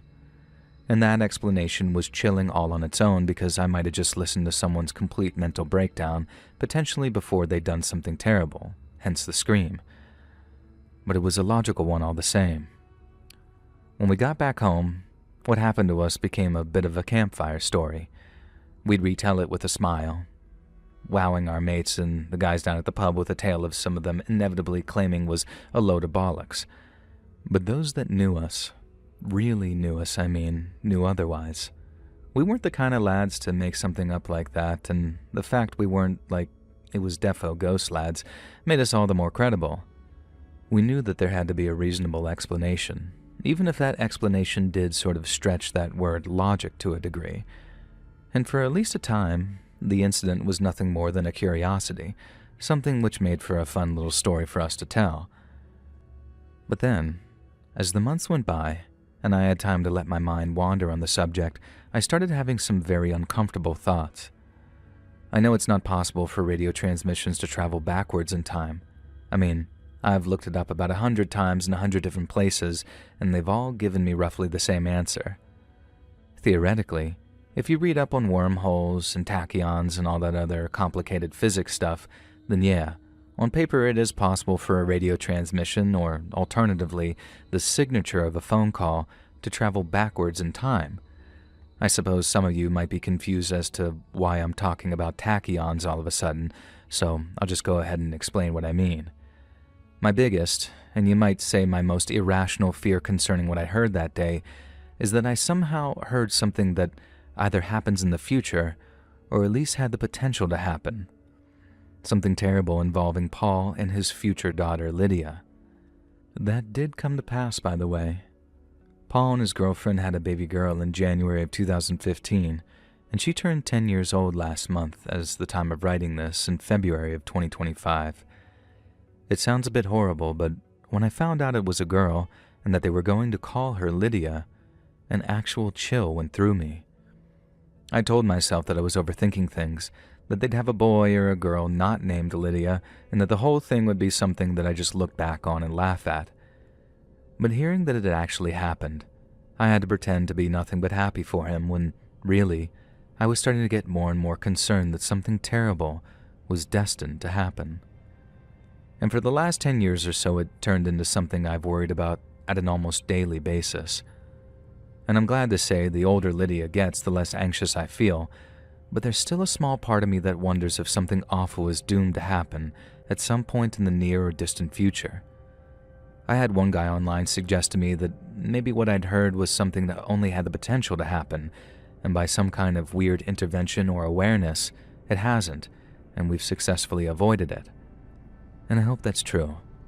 I hope I've just hideously overthought what amounts to a bizarre coincidence, but the alternative is so frightening that I can only barely bring myself to think about it.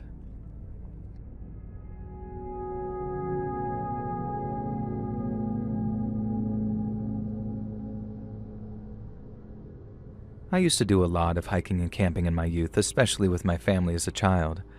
But after I moved to San Francisco for college in 1989, finding hiking partners proved much easier said than done. Don't get me wrong, I met a few people that I really got along with, and some of them I remained friends with well after we graduated. But with weekends mostly reserved for partying, and with campus life being pretty busy in general, sometimes I'd wake up on a Saturday morning to find that everyone had pulled out of a trip that we'd been planning for weeks.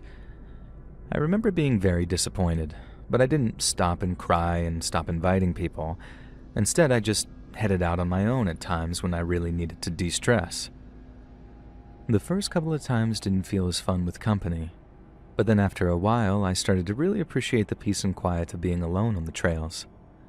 They'd be fairly occupied on weekends, of course, but sometimes I'd head out on weekdays too, days when I was so isolated it felt like I was the last person on Earth. I got kind of addicted to that feeling, I guess, the peace of being completely at peace. College felt so people-oriented at times that it really drained my social battery, so heading out into the woods whenever I got the chance felt just as restorative as it was relaxing. But it was only once I started visiting the Redwood State Parks that my hiking obsession got kicked into overdrive, because for the very first time in my life, I came face to face with a coastal redwood. Imagine standing at the base of a tree so tall that you can't see the top without tilting your head way, way back.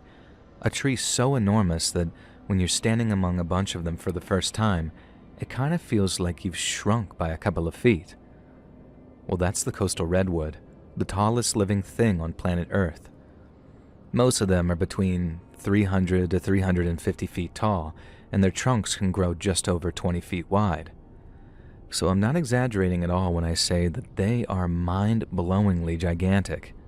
They're old too, ancient even, with some scientists estimating that the oldest in California have been standing tall for over 2,000 years. Hiking among them sometimes feels like you're on another planet, like it really is a truly surreal experience for folks like me who didn't grow up with them on their doorstep. It got to the point where I'd head up to the forest surrounding Mendocino at least 3 or 4 times a month. Whenever possible, I'd drive up on the Friday, spend a night or two on the trails, and then head back to San Francisco in time for classes on Monday. And while I definitely couldn't stick to that kind of schedule during my final year in post-grad job hunting, heading out to the Redwoods became my go-to choice of exercise and spiritual cure-all. By the time I was in my late 20s, I must have been to Del Norte Coast, Jedediah Smith, and Prairie Creek State Parks about 100 times apiece. And while I didn't quite know them like the back of my hand, I knew them well enough to walk among the towering redwood trunks with the utmost confidence. I was an experienced hiker and camper. I could take care of myself out in the boonies, and I also figured that I'd seen just about everything the woods had to throw at me. But then, on a weekend-long hike in 1996, I was proven incorrect on that last point in spectacular and terrifying fashion. And so by the summer of '96, I'd been hiking around the woods in Mendocino County for coming up on 6 years. Then after a chance meeting with a local homeowner while out in the trails, he gave me permission to park my car outside his house for safekeeping. His home was among a collection of simple country homes right next to where the Willets and Three Chop roads intersect on the Noyo River, and this meant that I was able to park up there and then have almost direct access to the deep woods from my tiny island of civilization among the endless sea of redwoods. And when I say deep woods, I'm talking about just as deep as you can possibly get. Sometimes I'd be more than 3 or 4 miles from the nearest marked trail and up to 20 miles from the nearest highway. Hiking alone in those kinds of areas can be risky because if you get hurt, getting help can be very, very difficult. But I'd also reached the point where if I wasn't pushing the envelope in some way, if I didn't feel completely and utterly isolated and alone, then I wasn't satisfied. And the same could be said for the exercise aspect, that I was just training harder and harder, but there was definitely a spiritual aspect to it too, and I kind of relied on it to keep me from getting too stressed in my professional life. So that summer of 1996, late June to be exact, I set off from my buddy's place on a route that I must have hiked half a dozen times before. For the first part of the journey, my route took me past a couple of campgrounds and trailheads, but after about mile 10, it was all untouched forest. I used to think that with how isolated I was walking on ground that hadn't been touched for hundreds, maybe even thousands of years.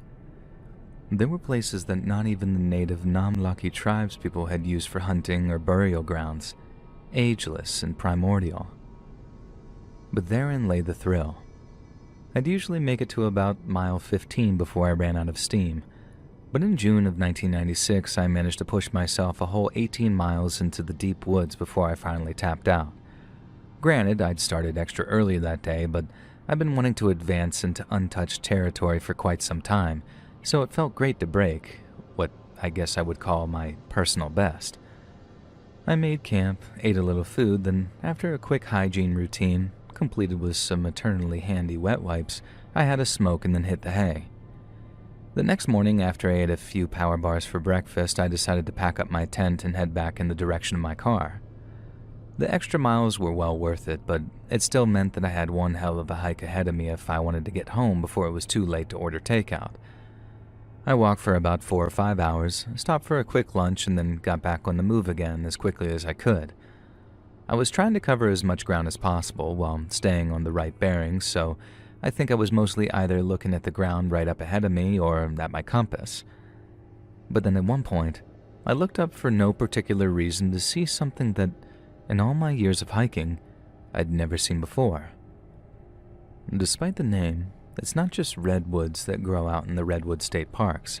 You see trees like Douglas firs, western hemlocks, spruce trees, and, as I saw in the woods that day, collections of tanbark oaks, or tan oaks for short.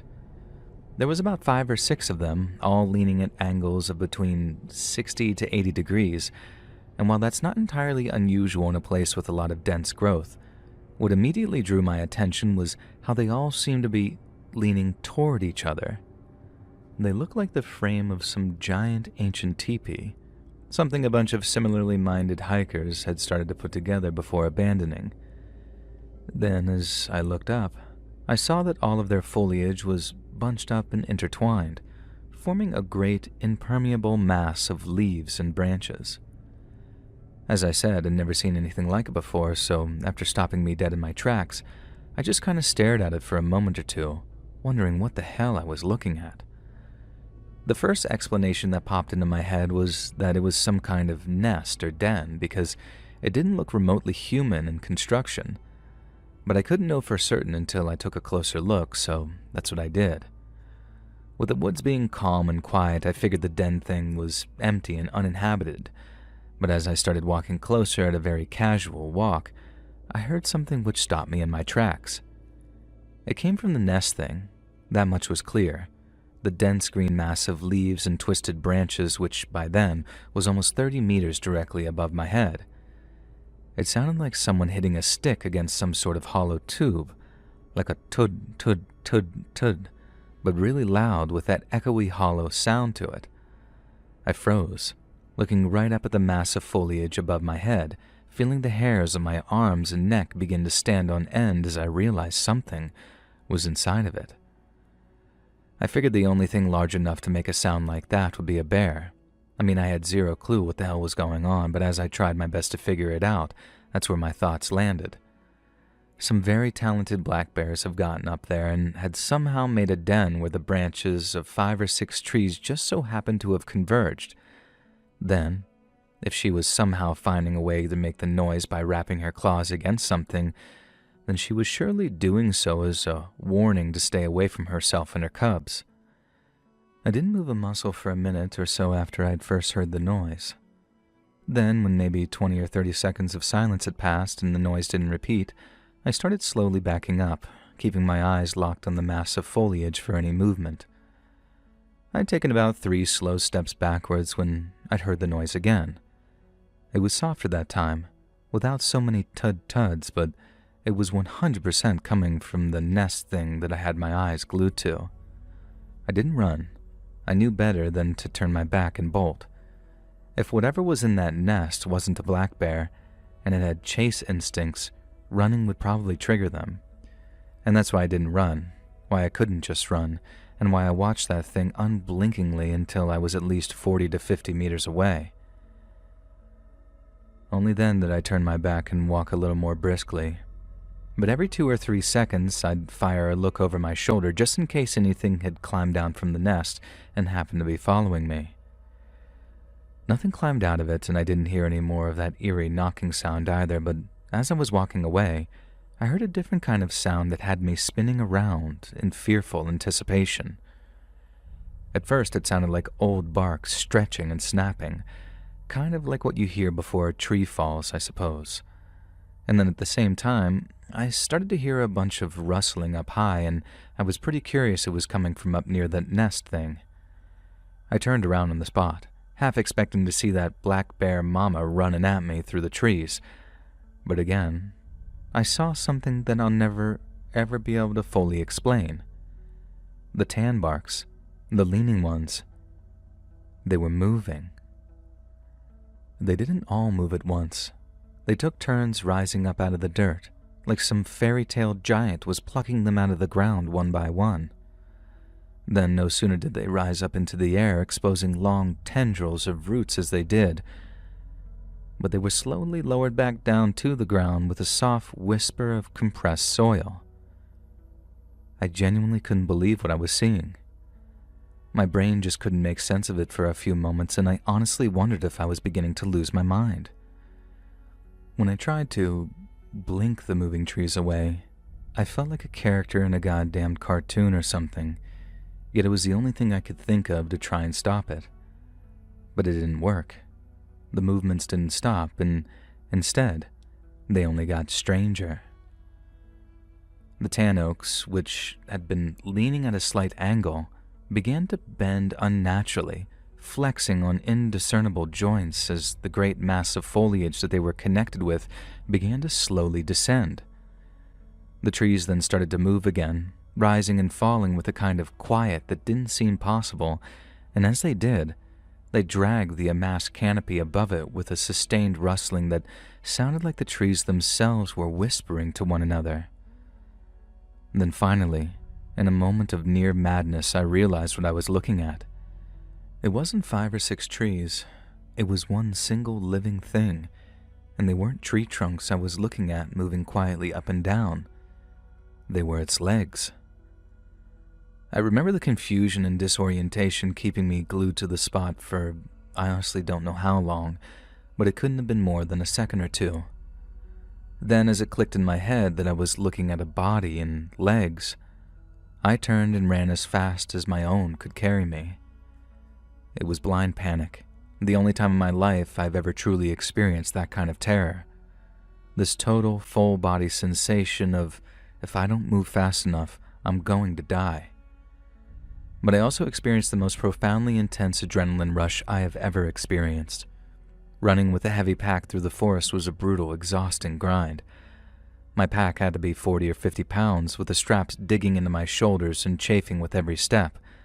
The uneven ground messed with me too. Roots snagged at my feet, rocks shifted under my weight, and low branches whipped at my face. But I was so completely terrified of what I'd seen that I must have run half a mile before I even thought about stopping. My pack had never felt lighter. My legs were burning. My pack bounced in a way that threw me off my rhythm every so often, which combined with the uneven ground meant that I took a couple of nasty spills before scrambling to my feet and running again, through the trees, under branches, the world a blur of green and brown as the hurt slowly sank deeper into my legs. My calves started to cramp up, my lower back knotted up like someone was twisting a knife into it. But still I ran, and I didn't stop until my stomach started to twist as my chest heaved and my vision tunneled. Finally, after what seemed like much longer but was only probably about 3 or 4 minutes, my body finally decided no more. My legs started to wobble, feeling heavier and heavier with each step before a feeling of nausea surged upward. I stumbled to a stop, hands on my knees, and began heaving until I puked. My head was spinning, spit and vomit dangled from my mouth as I gasped for air, all with my pack still weighing down on me from above. The second my stomach felt empty and the retching stopped, I turned and saw that, except for the trees, the woods behind me were empty. The relief was intense, washing over me like a wave of calm, but I didn't quite relax until I'd made it all the way back to my car. I didn't see the people who let me park in their driveway. It was almost 9 p.m. by the time I made it back, and I was in no mood to talk to anyone after walking for miles upon miles with my head on a swivel. I drove home in almost complete silence, just some talk radio to try and keep my mind off of what I'd just been through. Then after I got home and showered, I got to thinking, which quickly turned to drinking. I knew no one would believe a single goddamned word of what I'd seen, but that's not what bothered me.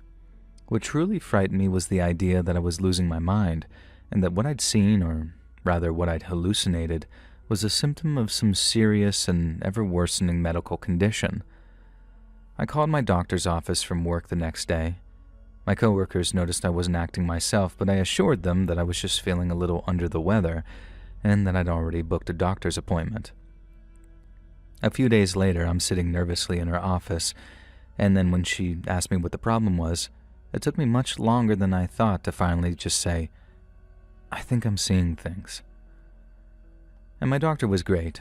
She very calmly asked what symptoms I'd been experiencing, and the way she took it all very seriously and professionally made me feel much more at ease. After I'd explained what I'd seen in those woods, she ran a few basic neurological tests and asked me about my sleeping habits, any meds that I was on, and my family's history of mental illness. I told her that I hadn't slept great in the woods that weekend, but generally I was doing okay. I also wasn't on any meds, and I had no family history of psychosis. I figured that she might refer me to a specialist, possibly, but instead, she basically told me I had nothing to worry about. I seemed fit and healthy, so it was most probably a one-off, with a possible combination of exhaustion and dehydration causing my mind to play tricks on me. Obviously, if it happened again, I was to report back to her so further action could be taken, but other than that, I should try not to worry about it. I guess hearing that nothing was wrong with me should have been a relief, and I know that I should have just chalked that up to a one-off mind trickery type thing. But I really couldn't, because hearing all that stuff didn't make what I'd seen feel any less real. I remember the weird hollow thunks as I approached, the unnatural stretching and twisting sound the trees made as they moved, and I remember how silently they were as they rose and fell, like they were moving gently and carefully, trying not to make a sound. It took me a few hours and I realized that I didn't feel reassured at all, because if I wasn't crazy, if I wasn't hallucinating, then what the fuck was that thing? Believe it or not, even as far back as 1997, I was able to get my hands on a computer with access to the internet. It wasn't much back then, but there were still some things like search engines, shout out to Alta Vista, and a bunch of online forums that I could kind of dig through to try and uncover information on what I'd experienced. There was the paranormal section of Delphi forums that proved somewhat useful, and what I found there was a great number of other people who'd endured strange and unexplainable events. RPGNet was also pretty useful, in that there was detailed articles on so-called cryptids that were, at least in part, based on real-world myths and legends. But without a doubt, it was a site called The Well that I had the most luck with.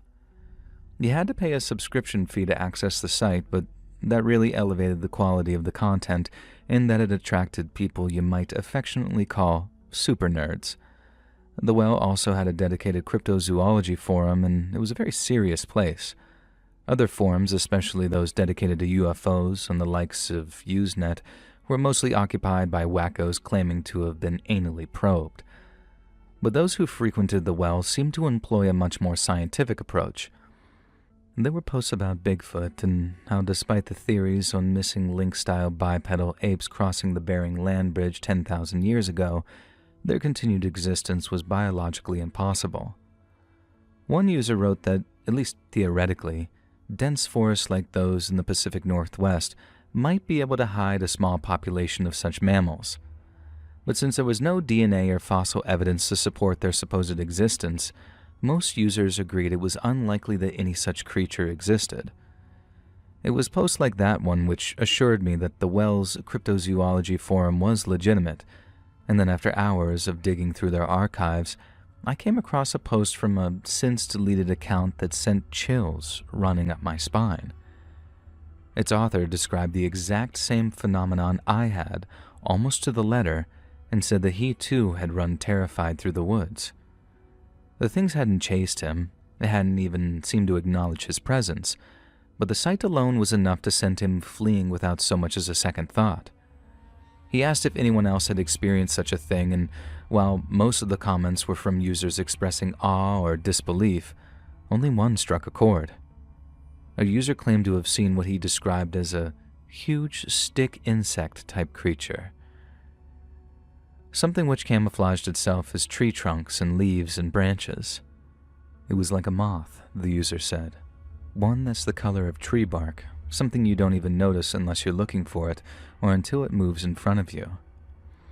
He very correctly stated that there are dozens of other examples of camouflage in nature, and that what we'd all seen was just as natural as a chameleon or a cuttlefish, only much, much bigger. I had to reach out. His comment was almost 6 months old, so I had no way of knowing if he still used that account or not, but still I wrote him an email and then received a reply just a few days later. He lived in San Francisco and invited me over to his apartment so we could discuss and compare what we'd seen. The idea of getting to talk to someone about it who wouldn't think that I was crazy had a massive allure to it. And so one weekend I found myself driving up to San Francisco, checking into a motel, and heading over to my contact's place the following afternoon. His emails were very well written, so I expected someone fairly normal, at least for cryptozoology. But I guess I was like a drowning man, and he was the only one to throw a rope, because when I met the guy, I realized that I made a huge mistake. He was unkempt, to put it kindly. Wild hair, stained vest, looked and smelled like he didn't shower much, and his apartment was just as repulsive. But I told myself that it could be worth it to talk to someone regarding what we'd each supposedly seen. Yet it only took a few minutes to realize the man wasn't nearly as reliable as I'd first assumed. I won't bore you with all the wacko stuff he came out with. Stuff he claimed was interconnected but sounded like the ramblings of a crazy person. But when he claimed that he could communicate with the giant stick insect which lived out in the woods and would let me see it again for a low, low price of just a few $1,000s, I realized that he wasn't just crazy, but he was trying to scam me too. And I was so goddamned furious that I don't think I could put anger into words. I actually considered just punching him in the face before storming out, but since I was obviously in this psycho's dark, dingy apartment, I knew that it was in my best interest to humor him with a forced thank you, and then leave while I still had the chance. When I told him I had to leave, he said that we should swap phone numbers, and I gave him a fake one, and then tried to hide my frustration as I wished him a good afternoon. Once the anger subsided, the disappointment was soul-destroying. I felt like an idiot having place so much trust in someone like that, and as I continued on the drive back towards San Jose, I realized that I was in serious danger of letting the whole thing ruin my life. I took what I can only describe as a mental step back and imagined myself in 5, 10, or 20 years if I didn't find a way to make peace with what had happened. I saw myself as some complete obsessive hermit living out in the woods, having given up on everything to try and prove I'm not crazy. I saw that thing in the forest eating up a lifetime of potential, turning my own mind into a courtroom where I was a defendant, prosecutor, and shaky eyewitness all at once.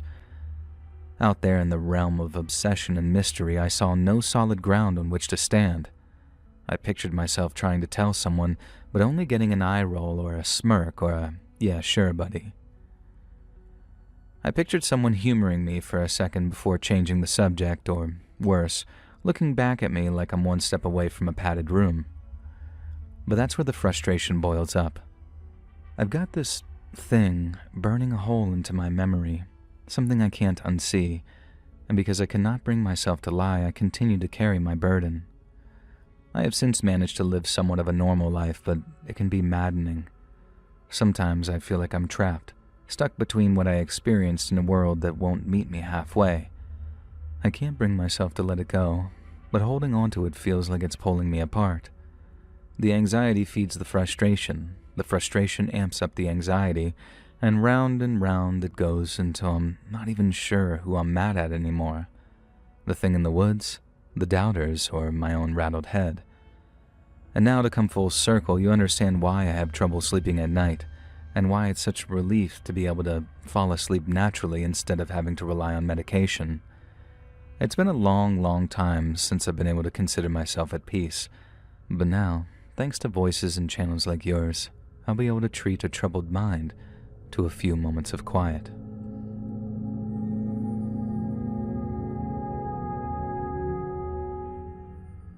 My buddy and I'll just call him Bud, decided to hit up this camping spot up in New England last fall. You know, one of those let's get away from it all weekends with campfires, cold beer, hot dogs, the whole deal. We picked this for us up near the Vermont state line, someplace called Satan's Kingdom. Look it up if you don't believe me, craziest name for a state park ever. And the name sounded cool and spooky, so we were pumped as we packed up the Jeep with a cooler full of beers and dogs, and then some sleeping bags and a tent that was probably older than my grandmother. We figured that we'd hike into Satan's Kingdom, set up camp, and then just chill and get drunk by a fire for a night or two. Nothing too crazy, nothing too complicated. Turns out, it ended up with one of the most messed up nights of our whole lives. Day one was as near to perfect as it was possible to get. We found this sweet little clearing about a mile in, surrounded by these gnarly old pines that smelled like Christmas. And we set up the tent, got a fire crackling, and then spent the afternoon tossing a frisbee around like a couple of dorks and working up an appetite. When night rolled in, we got to roasting hot dogs and drinking beers, all the while cracking jokes about how we'd totally survive a zombie apocalypse out there. And then day two happened, and things got weird. So it's late afternoon, sun's dipping down, and Bud's off grabbing firewood, and I'm messing with the campfire trying to look like I know what I'm doing. I'm in the process of learning that starting a campfire is much harder than it looks when, suddenly, I hear Bud start yelling. Real loud, too, like he just saw a bear or something. I drop the stick that I'm poking the fire with and book it toward him. He comes crashing through the underbrush, face all pale, eyes bugging out, and holding his arm like it's about to fall off. I ask him if he's okay, and Bud says, "Bugs, man. This huge-ass bug just bit me, like monster movie huge." I figured that he had to be exaggerating.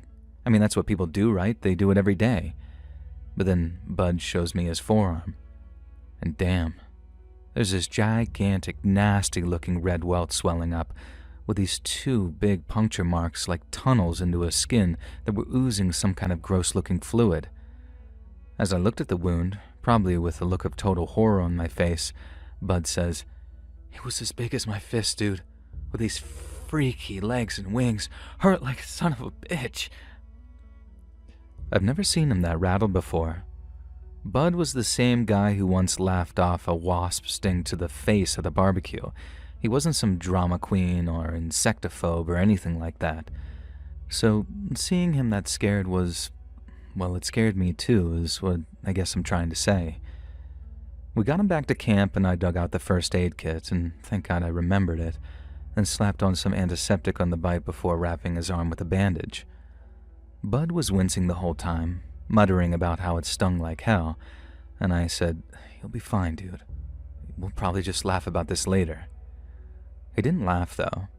He just sat there staring at the fire, looking all twitchy and nervous, and I figured by nightfall that he might perk up, but by the time the sun started going down, he'd gotten way, way worse. Even though it was getting kind of chilly, Bud was sweating buckets and he kept saying that he felt woozy. I was tossing logs on the fire trying to keep him warm, but he ended up huddled up in his sleeping bag, shivering one minute and then kicking it off the next. At one point he says, "Dude, I feel like crap," with his voice all raspy. And his arm looked worse too, swollen with red streaks creeping up from the bite, and you don't have to be a doctor to know that's not good. Around midnight, as Bud started dry heaving into the bushes, I say, "Screw this, we're going to the hospital." Bud's stubborn as a mule, so when I mention the hospital, he says, "No way, just take me home, dude. I'm not paying $1,000 for them to tell me that I have a fever. Just take me home."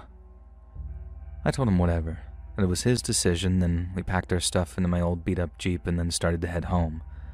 The drive back was a total nightmare, though. It was pitch black as we drove on winding roads through the woods. Bud stayed curled up in the passenger seat, groaning like he was dying. And I was blasting the heat, trying to keep him warm, but he was still shaking.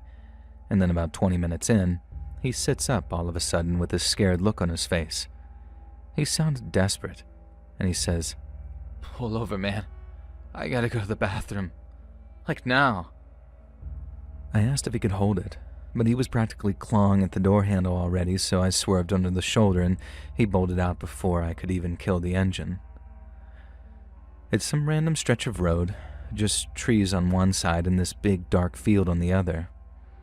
He staggers into the field, disappearing into the shadows, and I'm just sitting there, headlights cutting through the night, thinking how our weekend's gone to hell and how I'm now worried sick about Bud. And then out of nowhere, I hear a scream. Not like a whoops I tripped and fell kind of scream, but a full-on blood-curdling, fear-saturated shriek. My heart damn near stops in my chest, and I'm out of the Jeep in a flash yelling, "Bud, what's wrong?" I'm about to run off into the field when I suddenly see him come limping back fast as he can, face white as a sheet, while his hands were smeared with red up to his wrists. And before I can say anything else, he just yells, "We gotta go, dude." Then as I got back into the driver's seat and him the passenger, he basically yells, "Hospital, now, go." I didn't ask any questions. I peeled out, tires squealing with my pulse thumping. I kept asking Bud what had happened, if he was okay, things like that.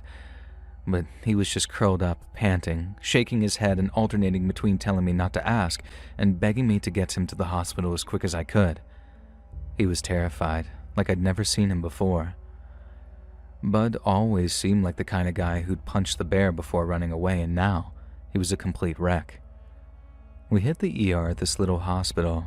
Docs took one look at Bud and then whisked him off. I was stuck in the waiting room pacing, chugging terrible coffee from a machine while trying not to freak out, and about an hour later, a doctor came out asking me if Bud had been attacked or if he had memory gaps from the last day. I told him all I knew was that Bud had gotten bit by a bug, and that he'd been sick as hell and that I didn't know anything else. They let me see him not long after. He was hooked up to an IV, looking pretty messed up, but he was alive. And doctors said it was some infection, discharged him the next day with antibiotics, but he didn't want to talk about it. He just stared out the Jeep's window on the ride home and was completely quiet. Now, weeks eventually went by, and it took me a while, but I realized Bud was actually ducking me. He wouldn't text me back, wouldn't hang out, so finally I just cornered him in his place, asking, "Dude, what's up? You're freaking me out." And he looked bad, really bad. Jumpy as hell with bags under his eyes, and then, after I practically begged him to just talk to me, he invited me inside. It hadn't looked like he'd washed or cleaned his apartment in weeks, but I wasn't about to just leave. He then sat me down, made me swear not to tell a soul, and then, in a voice barely above a whisper, he told me everything. He told me that back in the field, when he went off to go take a crap, it felt like it was going to be diarrhea at first. But then nothing came out right away, and it started to hurt really bad, like he was about to crap out a bowling ball. He was finally able to get it out, and he figured that it was just the bug bite messing him up. But when he turned around in the darkness, he saw that there was something moving at his feet. Like whatever had just come out of him, it was moving, squirming around in the grass. He then realized that there was blood all over the backs of his legs, which is why it was on his hands when he got back into the Jeep. And then once he saw all that blood, he freaked and ran. I sat there, jaw on the floor. What the hell, bud? And he wouldn't look at me. He just kept going. I don't know what it was, dude, but it wasn't normal. I kept dreaming about it, seeing it crawl toward me, hearing it make those wet, clicking noises. I wake up screaming, and sometimes I feel like it's still inside me, waiting. And he was a mess. He wouldn't see a shrink and wouldn't go back to the hospital, and he said they'd either lock him up or cut him open and poke around his insides, and as much as I tried to reassure him, I didn't believe the words coming out of my own mouth. I honestly didn't know if everything he'd experienced was for real, or if his fever had resulted in him, I don't know, having some kind of vivid hallucination that he'd convinced himself was real. It was like something terrible had happened inside of his body, or there was something happening inside of his mind. Either way, it seemed like a lose-lose. And I didn't know what to do, and I really still don't. Part of me still thinks that he just had an extreme reaction to that bug bite, one which made him very sick. But another part of me knows that he doesn't just say stuff like that unless he's 100% serious and certain. He's my best friend, and I'm terrified for him. But what scares me more is thinking about what bit him, the thing that's still out there in Satan's kingdom, and what he believes he left behind in the field that night.